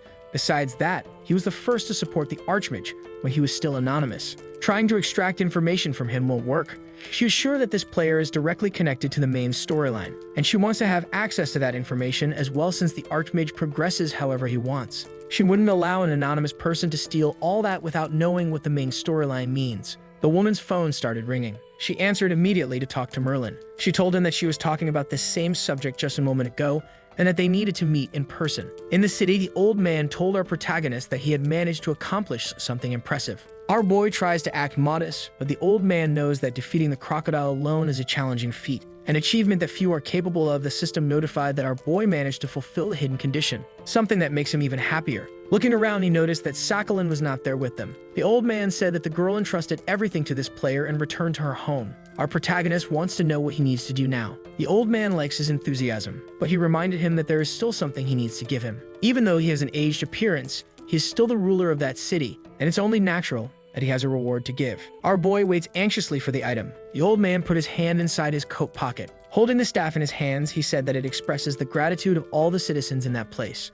The staff is ranked as legendary. It is extremely powerful and very few were ever produced. The boy already knows that the item has exaggerated attributes. He is anxious to receive it, and the old man extended the item toward the boy. This immediately left our protagonist frozen, quite confused about what was happening. His surprise comes from the fact that he was not expecting to receive just that. He was instantly confused, imagining he had misunderstood things, and he had already made a promise to the other players. The old man asked if he liked the gift that much. Trying to hide his disappointment, he told him to appreciate the gesture. Only then did the man say he had prepared something a bit more special, and the staff in his hands began to glow as if there were cracks in its structure. A light began to fill the entire place, and the white staff was finally revealed, an item used by Wiga himself in ancient times, an item that possesses mysterious powers. Besides formidable attack power and boosts to intelligence and mana, it increases magic attack and the damage of consecutive attacks, allowing the protagonist to cast an additional simultaneous spell beyond his limit. This effect proved to be truly interesting. A complete game modifier, perhaps the only one of its kind.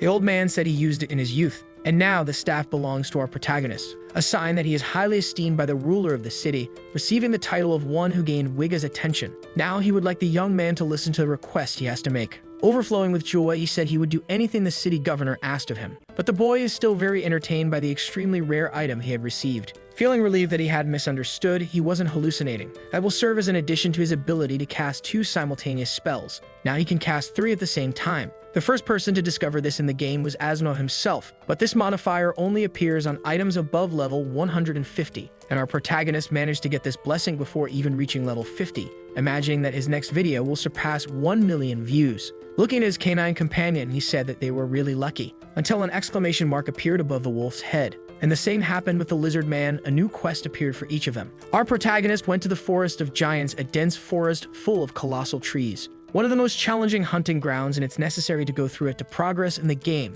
It's also called the Graduation Forest. Once he finishes his business there, he will need to say goodbye to that city. The next area is the Tunga Kingdom. Whenever the player changes areas, it becomes very difficult to return. This serves to keep the game balanced, preventing powerful users from causing chaos. Besides that, it's necessary to prepare very well before changing areas, because no one knows if they will be ambushed by other players in the future. Our protagonist is relieved that those quests appeared for his creatures now. Lucky is about to evolve, but he needs to defeat almost 6,000 high-level monsters. The lizard man also wants to increase his loyalty after hunting 5,555 creatures alongside his master. a truly impressive number that left our protagonist surprised by the amount of work. The monster trees are the most dangerous creatures in that forest. They can be up to 4 meters tall, and they can camouflage themselves very well in that environment. It's almost impossible to spot them. This makes things a bit complicated, because he also needs to defeat a large number of these creatures. Not to mention that he needs to continue with his recordings. The lizard man said there are many trees in this forest, and most of them are very tall. Our protagonist started to get excited. He would complete the main quest first. He needs to find Tamaru. So they continue advancing in that dangerous place. Small fruits start making noises. Looking at them, some players imagine that this is what they are looking for, but it's going to be difficult to reach them. The archer said he would handle it in an instant. His arrow flies toward the target, knocking down one of the fruits, but that seemed to have annoyed that tree, which revealed itself to be a camouflaged monster, completely scaring those players. Discovering that it was a terrifying creature, the monster swings its branches with great force, hitting the ground near the players who had to protect themselves. The warrior felt challenged by this since he is the tank of that team. He considered starting his career from scratch, thinking it might be easier to have another class. The complaints from that group became quite audible. Our protagonist is also in the forest. It's very good to have access to secret information. He can identify which trees are real and which are monsters. The lizard man said there are a few creatures here. He imagines they are scared of his master's presence. Our protagonist knows he can avoid the weaker creatures and can even locate the position of his main quest. Someone behind a tree asked him to stop walking because they knew this was Midas. Our protagonist confirmed the identity. That person in front of him was Tamaru himself. He belongs to the elf tribe and came down from the tree to talk. He said he had heard the stories, and this is the person who gained Wiga's recognition. Our player said he's not that skilled, but the elf said that if he managed to find him, that's enough proof of his abilities, because he should have been attacked multiple times by the monsters hiding in that forest, but the player remains unharmed. Showing him a book, he said it was a gift from Lord Wiga, and handed it to our protagonist, who received a rare skill. He hopes it's something related to attack. Before he could check what it was, the elf asked him to follow, which surprised our protagonist. Following that man's path, he became increasingly isolated from his surroundings. Our protagonist knows that the title of one who walks the elf's path can only be earned later in the game. It is only given to those who walk the path that only elves can see. It increases intelligence by 15 points. These rewards are very good when accumulated, and the elf asked if he already knew about the monsters. Our protagonist knows they are hiding. The elf said they don't pretend to be trees. They are actually trees that transform into monsters due to an evil power. And recently, some mutants have started appearing among these creatures. Our protagonist started getting curious. The elf said creatures capable of dividing started appearing. That's something that had never happened before. Fortunately, this is still limited to a specific region for now. Our protagonist thought that he was referring to the power of the nameless god, until he started thinking more carefully about what he knows. He asked the elf how many parts the creatures usually split into. He told our boy that sometimes they split into 10 creatures, but the size is considerably reduced. It's a very troublesome situation, and asked our boy to eliminate the creatures before they multiplied even more. The area in question has already been completely isolated. There are approximately 500 mutants there. Our boy received an elimination quest, and trying to hide his joy, said that this is indeed unfortunate. He's very excited to carry out this task, which can also speed up his personal goals. At the headquarters of Rising Star, an employee brought the president the skills he had requested. He also said there's a rumor gaining strength among the secretariat. He wants to know what it is. His employee said that the Abyss Guild is very interested in gathering information about the Archmage. It made the president realize that our protagonist is even more talented than he had imagined. For a moment, his employee was worried, and the president's phone rang immediately. He answered Jack. It's been a while since they last spoke. As the call continued, the employee said he would give him some privacy. The person on the other end of the call wanted to know what kind of person our protagonist is. Before he could answer, he asked his employee not to leave the room yet. He knows Jack works for the Abyss Guild and that they are already watching our protagonist. After all, he is progressing in a very exotic way. He is not associated with any major guild. Our protagonist continues to be the topic of every discussion. The president said he cannot share personal information. The fact that he was contacted and not the player can only prove one thing, that they are the only connection other people can have with our protagonist, and he assumes that the boy doesn't intend to join anyone else, especially the major guilds. He's also not willing to lose this excellent contact. The employee wants to know what his boss is thinking of doing. He said to send a message to our protagonist, proposing an exclusivity contract for just 1 year, and that the profits would be redistributed, with the protagonist receiving 90%. In the place where our protagonist plays, his friend is there who seems hungry. Noticing this, the boy offered to buy something for him. The starving guy was very happy and asked if they could eat something expensive. Handing his phone to him, he said his friend could choose whatever he wanted. But the guy, who was about to eat for free, didn't like being offered Chinese food, and then the protagonist's phone rang. He was very impressed by what he had read. His friend even got worried about his reaction, and the guy said he received news from his employer and needed to get into a capsule immediately. His friend got worried, imagining that our protagonist has a very demanding boss. Now he was inside the game world. He received more skill cards. But what was really impressive was the content of the message. He thought it was a way for them to pressure him into revealing the item he had received. He decided he would answer that call, since this staff had never been revealed to the public before, while hunting monsters that had never been shown to other players. Finally, his stream was happening. Messages from his audience started to appear, and our protagonist made his introduction. He said he was there to keep his promise, showing the white staff to all of them, and to show what it is capable of. He had also found some special monsters, one of which was already being attacked by Lucky. Our protagonist is very happy with everything that's happening, and one of those creatures started to show a different energy. Until now, the audience said it was just a common tree monster, but they were shocked to see it multiply. The boy said he wouldn't reply to the chat for a moment because he needed to focus on the battle. The fireball was already prepared in his hand, and in the other, an ice spell. And completely surprising his audience, he also prepared a lightning orb that immediately left his audience shocked. This shouldn't be possible at his level. Our protagonist said that the demonstration of that item was now concluded. Now he could end his stream. Since people only cared about the item reveal, this made his audience react to stop him from ending it. So our protagonist changed his mind, saying he would finish off the monsters that appeared, burning the first one while also electrocuting it. The creature could not withstand that attack. Then he asked his companions to watch the rear, since more creatures were revealing themselves. The lizard man and the wolf were ready for combat. A tree monster revealed itself once again, starting to divide in front of everyone watching. Our protagonist attacks the creature with all his elements, easily destroying all those monsters while continuing to receive donations. He is very happy with the current profit distribution. He understood it as an incentive from the company, and now they will continue engaged in content production. It didn't take long to defeat several creatures that had appeared, saying he would end the stream for the day. His audience wanted to keep watching, but repeating that over and over would soon become boring, so he would end it at the peak. He stated that more videos of his hunts would be broadcast on that channel, finally ending the stream for his followers. Someone was watching all of that on their tablet. It was the company president. He told his employee to inform our protagonist that he had done a good job. The employee had never seen an item like that or a monster like the one revealed. He asked if his boss was already expecting something like that. He was confident about it. That's why he changed the profit-sharing ratio. What confirmed his intuition was the Abyss Guild's interest in our protagonist, feeling confident that he made the right decision, because he found a talent that will shine like a star in the sky.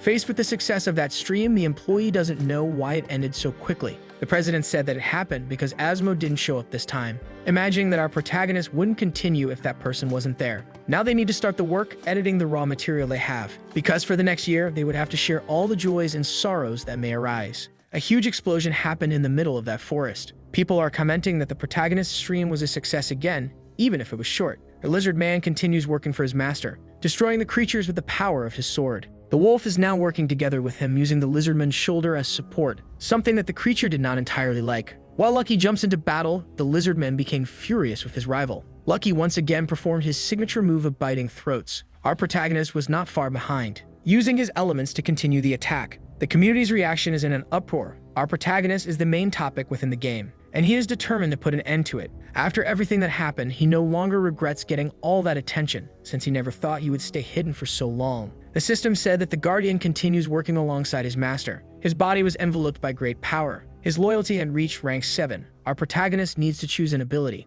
Before that could happen, he was surprised by a monster, forcing him to dodge the attack. The creatures were very numerous in that place, so the boy told Gold to stay focused on the fight. The lizard man received that order with great joy. Our boy needs to replenish his mana reserves, and the wolf charged forward furiously to attack, leaving his master quite pleased, who, once recharged, went back to electrocuting the monsters, while the wolf puts his jaws to work on those creatures, finally reaching a new level of power. The creature managed to evolve once again, and our protagonist reached level 50, a truly interesting milestone. The war dragon granted him a new opportunity, and this time its image appeared before the protagonist. The figure of the dragon had appeared in an imposing manner. Our protagonist is looking at it with great interest. It is the first time he managed to get 3 cards in a row. It's time to choose the lizardman's ability, who was happy to have been prioritized over the dog. The lizardman's skill cards started appearing as well, leaving our protagonist even more impressed, because that guardian of his also has very interesting luck. The boy's eyes were soon fixed on that single golden card. This legendary rank skill must be good.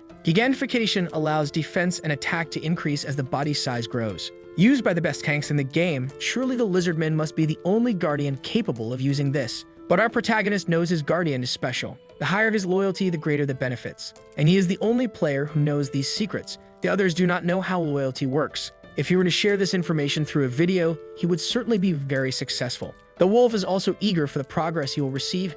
Now honestly, the artist really messed up the wolf's appearance. It looks terrible. So it's time to choose Lucky's skill. Our protagonist started staring at the system window, and several cards appeared before them. It didn't take long for him to identify a very good ability. The Call of Battle, which when executed increases the stats of all allies. Also known as the War Howl, its first appearance was during the Guild War, an excellent ability for the battlefield. It was used by a divine beast during the conflict. In the midst of that huge conflict, the ability was activated, boosting the power of all its allies, which resulted in a crushing victory. Now the canine friendship of our protagonist can do the same. Things are progressing smoothly, and he is waiting for a legendary card for himself as well. The War Dragon's book is open before him. Our protagonist is confident he will receive something good, but his luck had already run out. Among all those cards, only one seemed to stand out. It's the Fire Steps. Now he can leave a trail of flames wherever he steps. At first, he didn't consider this ability bad. In fact, it's actually very good if you think that everything his feet touch will catch fire. If he needs to flee from dangerous monsters, he will leave behind a trail of flames that could be dangerous for them.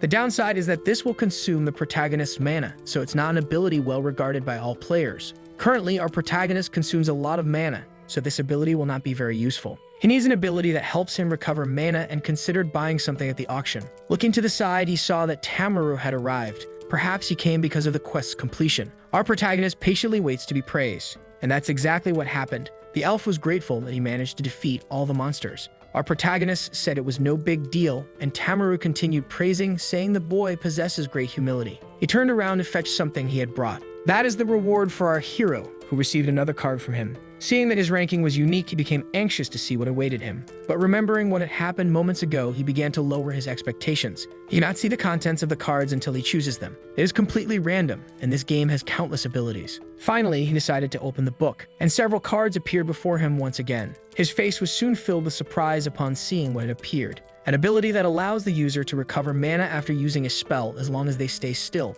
Now he can continue attacking the way he has been without worrying so much. Unable to hide how happy he was with this achievement, he is already eager to know what his next task is, because with those improvements, he will crush any challenge. They all said he managed to investigate that place better while our protagonist was dealing with the monsters. He already expected the man to ask him to take down some high-level boss creature. But contrary to what he was expecting, the elf said that the bill tree was in terrible condition. It became a monster due to the influence of that unknown power. This is an extremely huge tree, even by the standards of that place, being symbolic for the entire region, as it stands out in the middle of the forest. Having to defeat a creature of that size will be very difficult. Being only level 50, our protagonist doesn't know if he will be able to do it. And that was exactly the request the elf made to him to defeat that dreadful creature. While the system recognizes the new quests, our protagonist is devastated about his near future. All that was left for him was to walk through the forest toward the creature. The system had already accepted the quest, but our player needs to be at level 70 to execute it. As a reward, he will receive a legendary card. He already knows that the main scenario won't be easy and would never have gotten this far if it weren't for his unusual skills. But even faced with that difficulty, he has no idea what will be necessary to achieve victory. Creatures of that size can only be defeated by teams of at least 10 players. And they can't be just anyone, they need to be professional players. The difficulty of this quest is completely different from what he has faced so far. He will have to defend against attacks that would be dangerous for teams of 10 players. At first, he thought that with mana regeneration his life would be much easier, but he needs mana regeneration points and money to buy them. Back in the real world, he returns home while thinking that he has been spending a lot of money lately. He is still far from the budget he needs to prepare, and he doesn't know what to do now. Taking a loan to buy items is something very strange. He can make money through live streams. Recognizing that one of his priorities would be to increase his level a bit more while thinking about it, his phone rang. He had received his salary from the Rising Star channel. Only then did he remember that today was the scheduled day to receive the payment. Our protagonist went to check the amount he had received. He was very surprised to find that it was $25,912. He has no idea how much he had actually earned. With that amount in hand, things could be very different. But the first thing he was going to do was send a thank you message to that company, writing a simple thank you to them. He thought he was being a bit boring, so he decided to improve it, starting to write a much longer message. It was in that moment of distraction that a woman ended up bumping into him, which caused her to fall to the ground, just like our protagonist's phone. He apologized for what happened since he wasn't paying attention to where he was going. The girl seemed to have hit her head because she brought her hand to it in pain. This made our protagonist worried, thinking that he might have hit her too hard, and he asked if she was hurt. The girl became embarrassed and started stuttering to answer. At that moment, the boy noticed that his phone was on the ground, next to the girl's cap. She became worried that she had lost her hat, and our protagonist was worried about his phone. Both reacted at the same time to grab their belongings. And a romantic cliche just happened. Their hands touched. The girl became even more embarrassed because of it, but as soon as she put her cap back on her head, she continued on her way. Our protagonist's phone was still working, and while thinking about finishing that message, he realized that the girl was strange but hopes that she didn't read the content of that email. That girl is named Lee Seol, and it has been a long time since she last looked someone in the eyes in real life. She has a phobia of people. All she does with her life is play that game because life is different in the virtual world. She is adored and recognized as the muse of the Abyss Guild. This is so important that the game has become her second life. It was to it that she made a return. Being warmly welcomed by Merlin, the girl asked if the next raid had already been scheduled, but they have no response from Emma, who said she would notify the members if that happened. She was also instructed to keep an eye on our protagonist, because Emma told everyone that he will become a dangerous individual in the future, putting the guild's survival at risk. Merlin asked if she knows who this person is, and the girl said she had seen some videos. After saying that, the call was ended. If the guild leader spoke about him, it's a sign that he must be a really dangerous person. But as she left that hall, she thought it had nothing to do with her. In the Rising Star building, the employees are in the middle of a meeting. It's the first time they had such a large profit margin. Faced with these wonderful facts, the president recalled that there's a restaurant near their office and suggested having a dinner to celebrate the company's success. His employees were very enthusiastic about this, until an employee said that our protagonist had sent a reply. There was nothing special about it. He was just thanking them for the payment, saying that he would soon send more content. But that's not how the president saw that message. There is nothing more special than words coming from the Archmage streamer, the one who obtained exclusive items that not even Asmo has yet, a player who revealed unknown monsters to the community. That definitely was not a simple message. So he asked the video production team to come to him. The employees reminded him that he had talked about the company dinner, and the president said they would do that after finishing their work, because that day it was necessary to work overtime. On the internet, players are talking about the new video from our protagonist. It was an edit of what was shared live. Not everyone likes the material, but there are those who enjoyed the final result even though it was no longer fresh content. Others are impressed with the quality of the video. It resembles a high-quality movie. A guy is impressed with the item revealed by our protagonist and started wondering how much it would be worth in an auction. Our protagonist thought they would release the video next week, but realized they had brought the release forward and thought that maybe he was being pressured to generate more content. The problem is that he needs to spend the equivalent of $20,000 on potions just to do the current quest. Then he saw something interesting in the comments section. The player Asmo left his words there. He couldn't watch the last stream because he was busy. He wished it could happen at a time when he could watch, stating that he would make donations. Our boy saw in this a great opportunity. Even other players want to see this duel between big spenders. After getting up from the armchair, he asked his friend to prepare a capsule immediately because he needed to play. He finally entered the Berserk Forest. He is there to fulfill his mission. He felt an unknown power in that region. The tree was reacting to his presence, and now he wouldn't be able to leave that forest. Our protagonist is estimating an area of 500 meters. It's time for him to start his most challenging endeavor. The most intense part of an RPG is the colossal creatures, and that one is level 77. In his previous account, he was already at level 180 when he defeated his first giant monster. The amount of health that creature has is truly frightening, something he was already expecting considering the size of the creature. Its movement is very slow. He confirmed to the system that the creature has 3 phases, and it can use self-destruction when its health drops below 10%. Our player's preparations had already been made. He was going to start the stream. He was already preparing his opening speech for his audience. Introducing himself to them, it didn't take long for the donations to start coming in. He said that today he would defeat a new boss creature, the Biltrink. It would be better for the players to come see it with their own eyes, showing them the enormous creature, a gigantic tree much bigger than anything around it. Even from a distance, they could tell it was enormous. Our protagonist said he would start immediately, and a player noticed that he was carrying some very expensive potions. That one he was drinking cost 700 gold coins. He immediately used his mana regeneration field ability. After that, he was already prepared to cast his spells, sending the first attack toward that colossal creature, which was followed by several others. The players don't know how our protagonist manages to hit from that distance. Since then, he hasn't stopped attacking for even 1 second, landing several hits on the boss creature. However, the more he attacked, the more reflective the boy became. His audience was really enjoying what was being streamed. Knowing that this quest wouldn't be easy, our protagonist kept attacking. Those watching the stream couldn't tell what the best attack strategy would be. And after using several spells, our protagonist's mana had run out. So he pulled out a very expensive potion of herbs,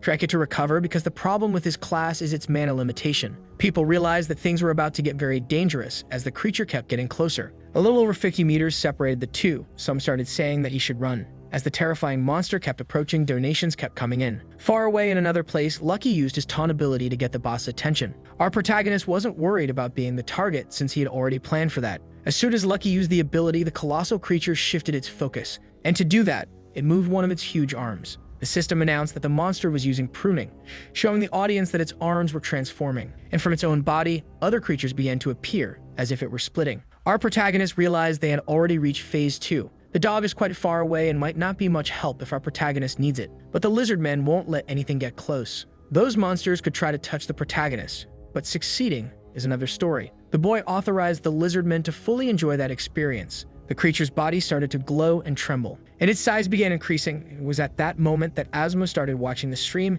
making a generous donation. After growing, the lizard man was ready to fulfill his task. Asmo didn't know that guardians could use abilities, being impressed by the lizard man's power. While our protagonist watches everything patiently, some players never imagined Asmo would actually tune in. They assume Asmo likes our protagonist, who is about to fire an ice spear, sending several attacks toward the creature. It didn't take long for its health to be heavily compromised. Everything was happening according to plan, and he thought that maybe it was time to speed things up a bit. Asmo made another large donation, leaving the protagonist's audience impressed. It was at that moment that the boy called for Lucky. He asked him to return to his master. The dog understood the order given. While he made his way back, people started wondering why he called Lucky back. The giant creature watches this with interest. Things are getting increasingly dangerous. The lizardman said he would continue protecting his master. Asmo said that the protagonist's guardian talks too much, and because of that, he made another donation. Indeed said the protagonist, his guardian likes to chat, and not just that. The creature finally reached their position. The creature's proximity made his audience worried since he could be defeated with just one attack. Our protagonist opened his inventory. He said he would finish that battle using an axe, which surprised everyone. That could be very brave or very foolish.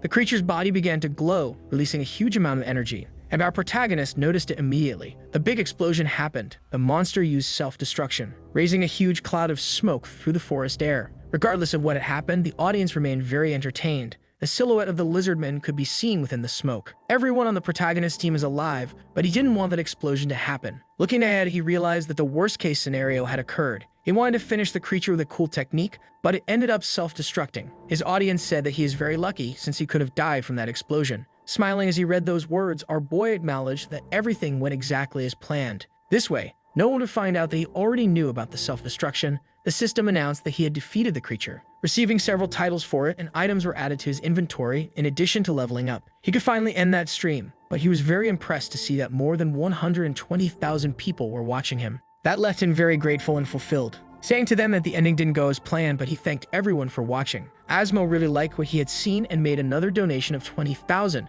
Sitting on the floor, Merlin said that things are becoming more and more problematic. Emmett disagreed with him because she believes things are getting easier for them. Those words left Merlin thoughtful. The woman said that it's no longer necessary to spend money on bounties, much less put a price on the protagonist's head, because his actions have already turned him into a trophy for the community, capable of instantly granting fame to anyone who could hunt him down. And every time he streams, he also exposes his own weaknesses. His firepower is impressive, but his mana is low. The ability he used to regenerate mana isn't effective when fighting against players, because he needs to stay still. And he's also not under the protection of any guild. Playing the game while being as famous as he is won't be easy from now on. All they need to do is wait for an opportunity to gather clues about the main scenario. Merlin said he would prepare his guild members because he realized that our protagonist relies on level restrictions in some areas, but they could create new characters just to be able to attack him. The woman liked this idea. With the power and money they have, creating new powerful characters is possible. Inside the forest, the lizardman said that his master is incredible, and Lucky seemed to agree with him. Our protagonist would never have managed it without the help of the two, and he praised the work they did. Now he wants to see the titles and the rewards he had received. One title increases all his stats by 20 points. The other increases his health by 29 points. That is truly a huge reward. But rewards from the main quest are also good, and he's already eager to receive lots of items. When opening his inventory, he came across something peculiar. He had only received 2 items for defeating the creature. He started thinking that maybe he had forgotten something. That doesn't make sense even if it's a unique ranked creature. Not understanding what had happened, he started thinking that this game is really trash. After seeing his master devastated, the lizardman swore revenge on the person who made him sad. But our protagonist said that if he wanted to carry out his revenge, he would have to destroy the very world he lives in. Still discouraged, he decided to open the treasures he had received. The first item that appeared before him was a staff that holds the mana of the creature. An item like this isn't very useful for our boy because it increases intelligence by 1 point and mana by 99. The most important thing is that the item can be sold. Confirming this information made him very happy, because he was going to turn that item into fried chicken in the real world. But he quickly reconsidered that idea because that staff greatly accelerated his mana regeneration. Only then did he realize that the item is actually quite interesting. While he was impressed, the elf approached our protagonist. who was very surprised by his presence. Looking at the destroyed forest, the elf revealed that he didn't imagine he would be able to defeat that creature. Storing his item, our protagonist calmed down because he needed to finish the main quest. And there was something even more important as well. The reward would be something legendary, and he told the elf that he had simply done what was necessary. But he invested a lot to make that possible, and he's eager to receive his reward. However, something unexpected began to happen. The power of the nameless god managed to ambush our protagonist. That scene left the elf very worried. The wolf and the lizard man were also alarmed. The player realized that this pressure was very intense. It's strange that no warning from the game had appeared. His defenses were significantly reduced, and he would enter a state where he couldn't use abilities, with his health being drained. Unable to react, he started thinking if he would die like this, until the golden light appeared before his eyes. It grew more and more intense until it completely dispelled that energy. The elf had to cover his face because of that bright light, which began to blind everyone who was there. The golden energy was driving away the power of the nameless god. The egg that our protagonist was carrying absorbed all of it. After the energy was dispelled, our protagonist was exhausted. With the dragon egg in his hand, he started thinking that he only survived because of it. That power is necessary to hatch the egg. The system said that the progress is at 3%. While our protagonist was thinking about this, his companions were worried about him. Approaching, the elf said that the player was in possession of an item that he didn't know about. He was relieved that he was okay and told him to talk about the details of the incident with Wigga, who was already waiting outside. This information was completely unexpected. Finally, our protagonist managed to leave that forest. He wouldn't be able to enter it again, and several soldiers were outside. The old man was already waiting for our protagonist, and by examining his facial expression, he noticed that something very serious had happened. So he wanted to know about it directly from him. Our protagonist said that as soon as he defeated the creature, the power of the evil god cornered him and tried to kill him. And it would have worked if it weren't for the dragon egg. Maybe this is a mechanism to eliminate players who skip stages. The old man received a letter from the kingdom of Tunga. Similar things happened there too. Appearance of mutant monsters never seen before, as well as the power of the nameless god that began ambushing people. Everyone who tried to confront this power ended up dying. The only one who survived so far is the protagonist. He thought that the old man would task him with an investigation. Indeed, that's exactly what he was going to ask. He showed him a golden book saying that upon arriving in Tunga, someone would be looking for the young man, who finally received the legendary ability for completing the quest and can now change cities. The old man said he would hear more details from that other person. Our player needs to meet the person who wrote the letter in the kingdom of Tunga. After completing this mission, he will be able to enter a restricted area. But going to that other kingdom wouldn't be his priority now. He wants to first analyze the items he had received, finally opening the second treasure he got for defeating that creature. The first item he received was a staff capable of greatly aiding his mana recovery, which is very surprising given its intensity. This could solve his mana exhaustion problem. Using telekinesis, it won't be hard to swap items when necessary. Not to mention that even though it's a unique ranked item, he can sell it for an excellent price. He decided that he would keep it since he needs the staff. Now he needs to decide what the next class will be. In the next kingdom, he will have to deal with dangerous centaurs. He thought he could change the appearance of his guardian to that creature, and it would be good if he could wield a spear. According to the strategy, that's exactly what he did. Thinking about doing a live stream to showcase new weapons, already thinking about the profit he could make. Now he doesn't know whether he should use that skill book now. Before opening it, he thought deeply that he needed the draconic mana. He asked Lucky to howl at the book for good luck. The wolf did as ordered, and the lizardman asked if he should do it too. But our protagonist excused him from that task, leaving the lizard very sad. Finally, the cards appeared before him, and our protagonist started looking for something interesting. The lizardman said that the wolf's intervention didn't help at all until our protagonist said that what he was looking for had appeared. That was going to change his life forever. It was Draconic Mana, a legendary ability. With its appearance, our protagonist's team began to celebrate. No matter what appears in his path, it will be defeated. The lizardman is very happy with his master's progress. He wants to know where they're going now because he will devote his body and soul to following him. Only then did the boy say that they are not going hunting now. In the next kingdom, they will encounter level 100 players, so he can't get there while being level 50. He needs to take advantage of this region as much as possible. Once in the real world, he's drinking his energy drink, recognizing that he spent the last few days leveling up. He was also learning how to use his abilities together. To become more and more efficient, now it's hard for him to even run out of mana. Until he heard someone saying they got insider information about a special route. All the guilds have gathered to put a bounty on the Archmage's head. But this rumor doesn't even bother our protagonist. His friend said he's telling the truth, and whoever manages to defeat the Archmage on video will receive $100,000. The size of that bounty made our boy almost spit out the drink he hadn't even swallowed yet. His friends kept saying that this is only happening because the Archmage provoked those guilds. Walking down the street, our protagonist wanted to know who started spreading that lie, and he became very angry thinking it could have been his friend. Before entering the store, his phone rang. He put his hand in his pocket to see who was trying to call him, seeing that it was Tu's number, his brother. Answering the call, he asked what it was about after saying that he was eating well.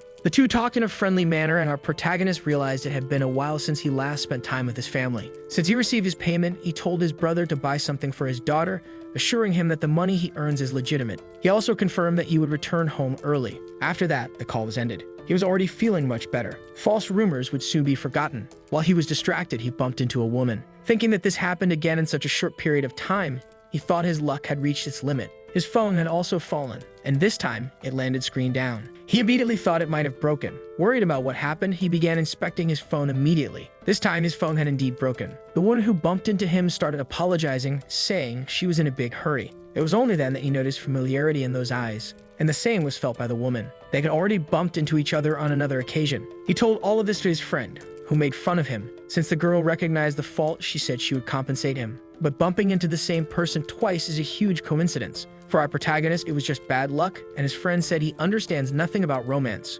Changing the subject, he said he had more information about the Archmage and the guilds. It seems that soon they will face each other, but our protagonist knows this is a lie. His friend continues, saying that the Archmage is leveling up in the giant forest to prepare for battle. Only then did our protagonist ask where he gets this bizarre information, and he said it's from a game community. Since he was no longer interested in that subject, he asked him to prepare a capsule. But his friend was upset because it was the protagonist who had asked about it. After thinking about it, our protagonist doesn't understand those who believe in senseless rumors, and that lie even reached the company that makes his videos. The president seemed to really enjoy it. His employee asked if it wasn't just a rumor, but the president assured him that it would soon become the truth, since the Archmage has no interest in maintaining a friendly relationship with the guilds. He probably wants things to remain hostile. The employee doesn't believe he actually wants that kind of situation. Opening his computer, the president started musing about the number of views they could get with it. His employee realized it would be something huge. The Archmage is still a very hot topic, and he grew way too fast. As soon as he arrives in Tunga, the conflict will begin, and they are also involved in this situation, and they must help the protagonist with it. His employee thought he was going to use the wonderful tool of bribery and no longer knows if our protagonist will use the gifts they give. Maybe it means nothing, and the president wrote something to be sent to him. Seeing that list of abilities, the employee was impressed, and his boss said the reckless driver needs that kind of thing. Extra protection in case the worst happens. Inside the forest, our protagonist is using fireballs, which are very useful for destroying those trees. He increases his proficiency in the ability as he keeps training. The wolf wouldn't be left behind in that competition, and the lizardman also obeys the master's commands. Our protagonist was already prepared to use another spell. The combination of their attacks is completely devastating, destroying everything in their path. There isn't a single creature in that place that can withstand them. The poor tree monsters are being massacred. Finally, our boy reached level 60, receiving another opportunity from the War Dragon. He immediately opened his inventory to equip other items. Now he has the item set of the Black Trinket. He was wearing the cloak and boots from that set as well. All stats receive 25 points, and he will receive an additional 14 if he gets a third item. He decided he would also put clothes on the lizardman. Now his guardian was properly dressed to practice violence, feeling extremely emotional toward his master for treating him like a loyal subject. But Wolf was upset, seeing that his competitor had also received attention.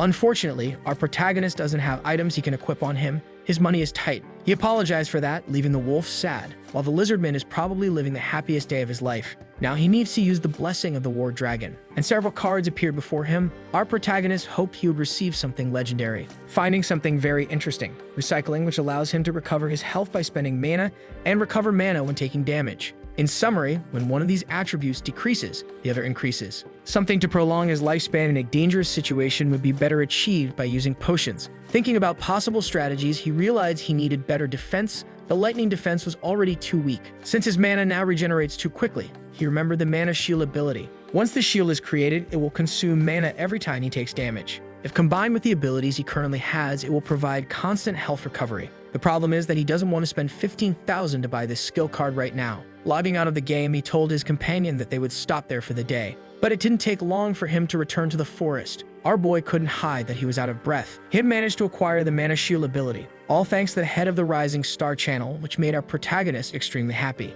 The Kingdom of Tunga can only be accessed by passing through the city of Wiga. It is the main stage for mid-level players. The landmark of this city is the Central Castle. The city is surrounded by 4 castles, and the first place players are sent to is the castle located in the west. Our player finally went to that kingdom. Lucky was the first to appear, followed by the lizardman. The players who were in that plaza realized this could only mean one thing. The Archmage streamer had arrived in that kingdom as well. They started getting worried about what he might do and whether he would establish his dominance, since there were rumors that he was going to go to war with the guilds. Everyone was waiting for a declaration of war from him, and were surprised that he seemed to be friendly. One player was worried about it, thinking that gesture might have been hostile. He even imagined that our protagonist would attack him in front of the guards. Full of fear, the player said that he was only looking at our protagonist, and ended up being called by him for doing that. And our boy said that he would take pictures with anyone who wanted, completely breaking the expectation that people had about him. In all games, players who start their journey later than others end up falling behind. By joining a guild, they can receive support,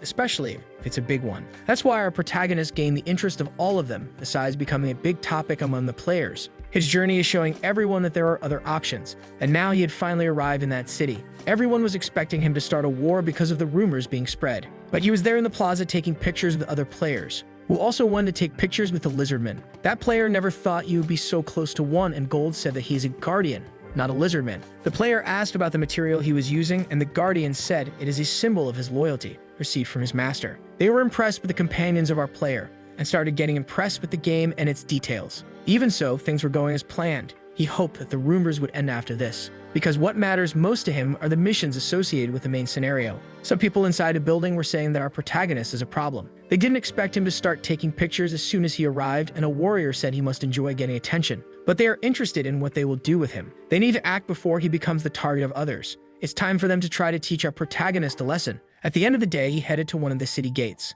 Wherever our protagonist goes, he draws attention, and they thought he had gone out to hunt. As he made his way, he was constantly being watched.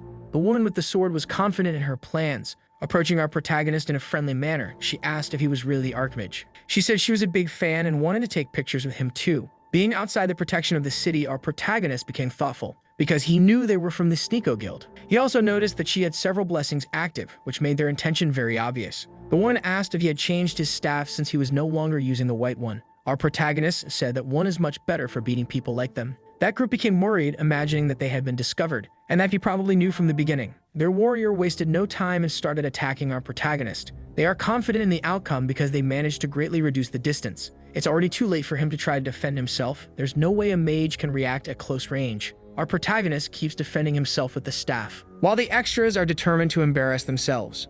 The woman's blade is glowing intensely. She and the warrior keep pressuring our protagonist, but they don't achieve the desired result, becoming extremely worried. They also didn't feel any resistance from our protagonist, who seems very relaxed, until they heard the scream of their companion. The guardian and the divine beast weren't wasting any time. The backup they had hidden had already been eliminated. Our protagonist found the surprise of his attackers strange, showing them his mana shield. That was a good opportunity to start a live stream, and that's exactly what our protagonist did. He knows his audience is eager for his first stream in that city, and he said he encountered some problems. Since many people tried to ambush him, he decided he would change his strategy, and now he had become a tank, even though he was a mage, if those people were capable of defeating him. Our protagonist stated that he would invest 100,000 into their guild if they managed to defeat him, asking everyone to attack him. His class should be weak in this type of fight, and his attackers knew that. Even our protagonist knew that's how it should be. That's why it was easy to predict they would try to close the distance, and if he used the Guardian and the Wolf, the battle would become chaotic. There's a small chance his companions could be defeated. That's why he decided he would be the tank in that fight. Faced with their inefficiency, our protagonist started calling them weak and useless, and said he couldn't believe the Sneeko Guild associates with that kind of people. His attackers still couldn't figure out how they had been discovered. The warrior started to panic after cutting through a rosy effect, realizing they would now have to deal with the protagonist's companions. The wolf wasted no time defeating that woman, and our protagonist watched as the fight ended. As soon as everything was over, he checked the evaluation of those guys, which was at 37 points. Now he was going to check the items he had received from defeating them. To avoid escalating the provocation, our protagonist would refrain from taking only the best items. He decided to take the Tunga sword they had. While doing this, he began scanning his surroundings, noticing there were several players a bit further away watching everything he was doing. That was a sign that he should continue with his plan. He wouldn't end his stream now. He told his audience he was going to put on a show. Since everyone came there to see a mage, it was time for them to witness a magic show. His audience imagined he would hunt those centaurs, which are dangerous and aggressive beasts, difficult for a mage to defeat alone because of their speed. Our protagonist wanted to demonstrate his strength to avoid being bothered by weak players,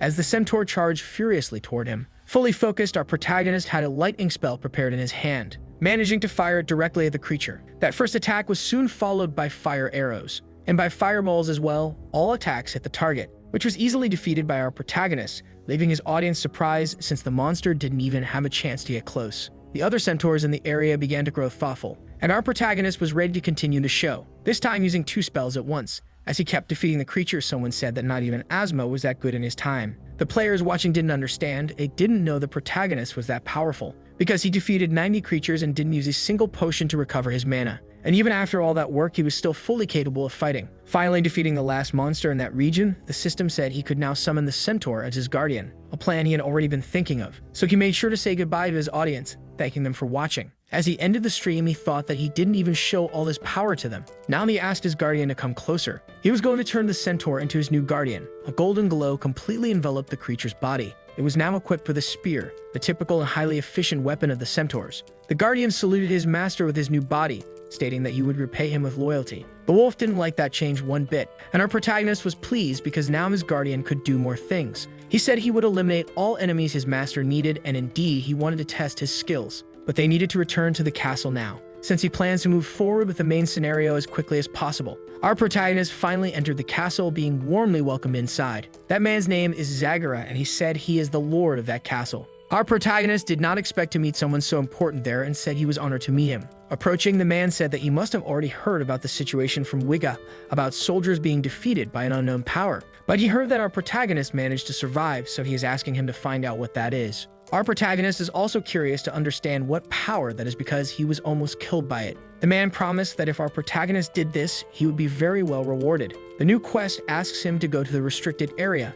As a reward, he will receive a legendary card, and if he doesn't die, he will get additional benefits. Our protagonist saw that this other reward is really interesting. It's a master-level skill book, allowing him to level up his skill he already possesses. This way, he doesn't need to use the skill to improve it. It's a way to skip the grind. Our player hasn't died so far, and he doesn't intend to start that experience during this mission. In the real world, a plane is heading toward Miami Airport. A woman is sitting by the window. She doesn't like being called to this kind of face-to-face meeting. She started thinking that this must be part of a new strategy, until she received a message from our protagonist because he wanted to talk about the phone she had broken. She was very startled remembering that incident, but I'm impressed that she's using her phone inside the plane. Our protagonist said that he already repaired his phone and that no compensation was necessary. She started feeling bad about it and remembered that they live in the same neighborhood. She thought about sending him money, but also didn't know how much the repair had cost. One thing she is sure of, she can't keep avoiding people forever. She said that this made her feel guilty, and she would compensate him anyway. That mirrored building is the headquarters of the Abyss Guild. In a meeting room, several players are gathered.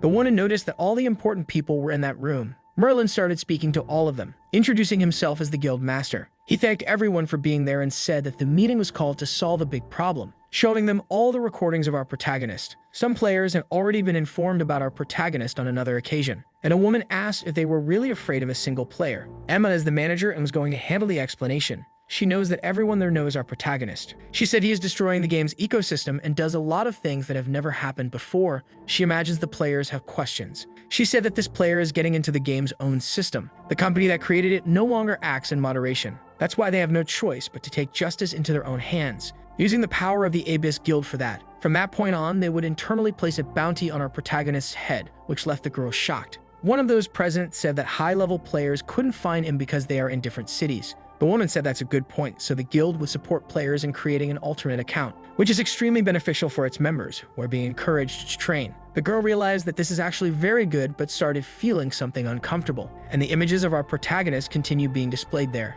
Inside the game, he is heading toward his mission. Coming across a large barrier, his guardian said he senses danger in that place, and our protagonist knows that the entire area was sealed, making it an excellent training ground because he won't be interrupted by other players. He and his companions entered that spatial rift. His vision was immediately restricted. He also wasn't able to hear very well on the other side. Defeating monsters under these conditions would be challenging. The difficulty of the main scenario is truly overwhelming. It would be almost impossible to complete it alone if it weren't for the skills he possesses. The Guardian said that enemies were approaching, and our protagonist said he would like to witness his Guardian's new abilities. They started attacking those creatures. The zombie centaurs were being completely annihilated, and our player kept giving commands to his companions. Lucky had already found his target, and our player took the opportunity to cast spells. Meanwhile, the Guardian charged toward the enemy, saying that he does all this for his master. He managed to lock his spear onto the centaur enemy. The item he was carrying can absorb the target's health, and our protagonist used dragon eyes to lock his gaze onto the enemy, making it almost impossible for him to miss his attacks, sending several spells toward the creature. He finally gained another level. The amount of experience he gets there is very good given the difficulty, and other players cannot access this space. His thoughts were interrupted because one of the creatures was glowing. He realized that it was a specific quest. He told his companions that they couldn't attack it yet because he didn't want to leave that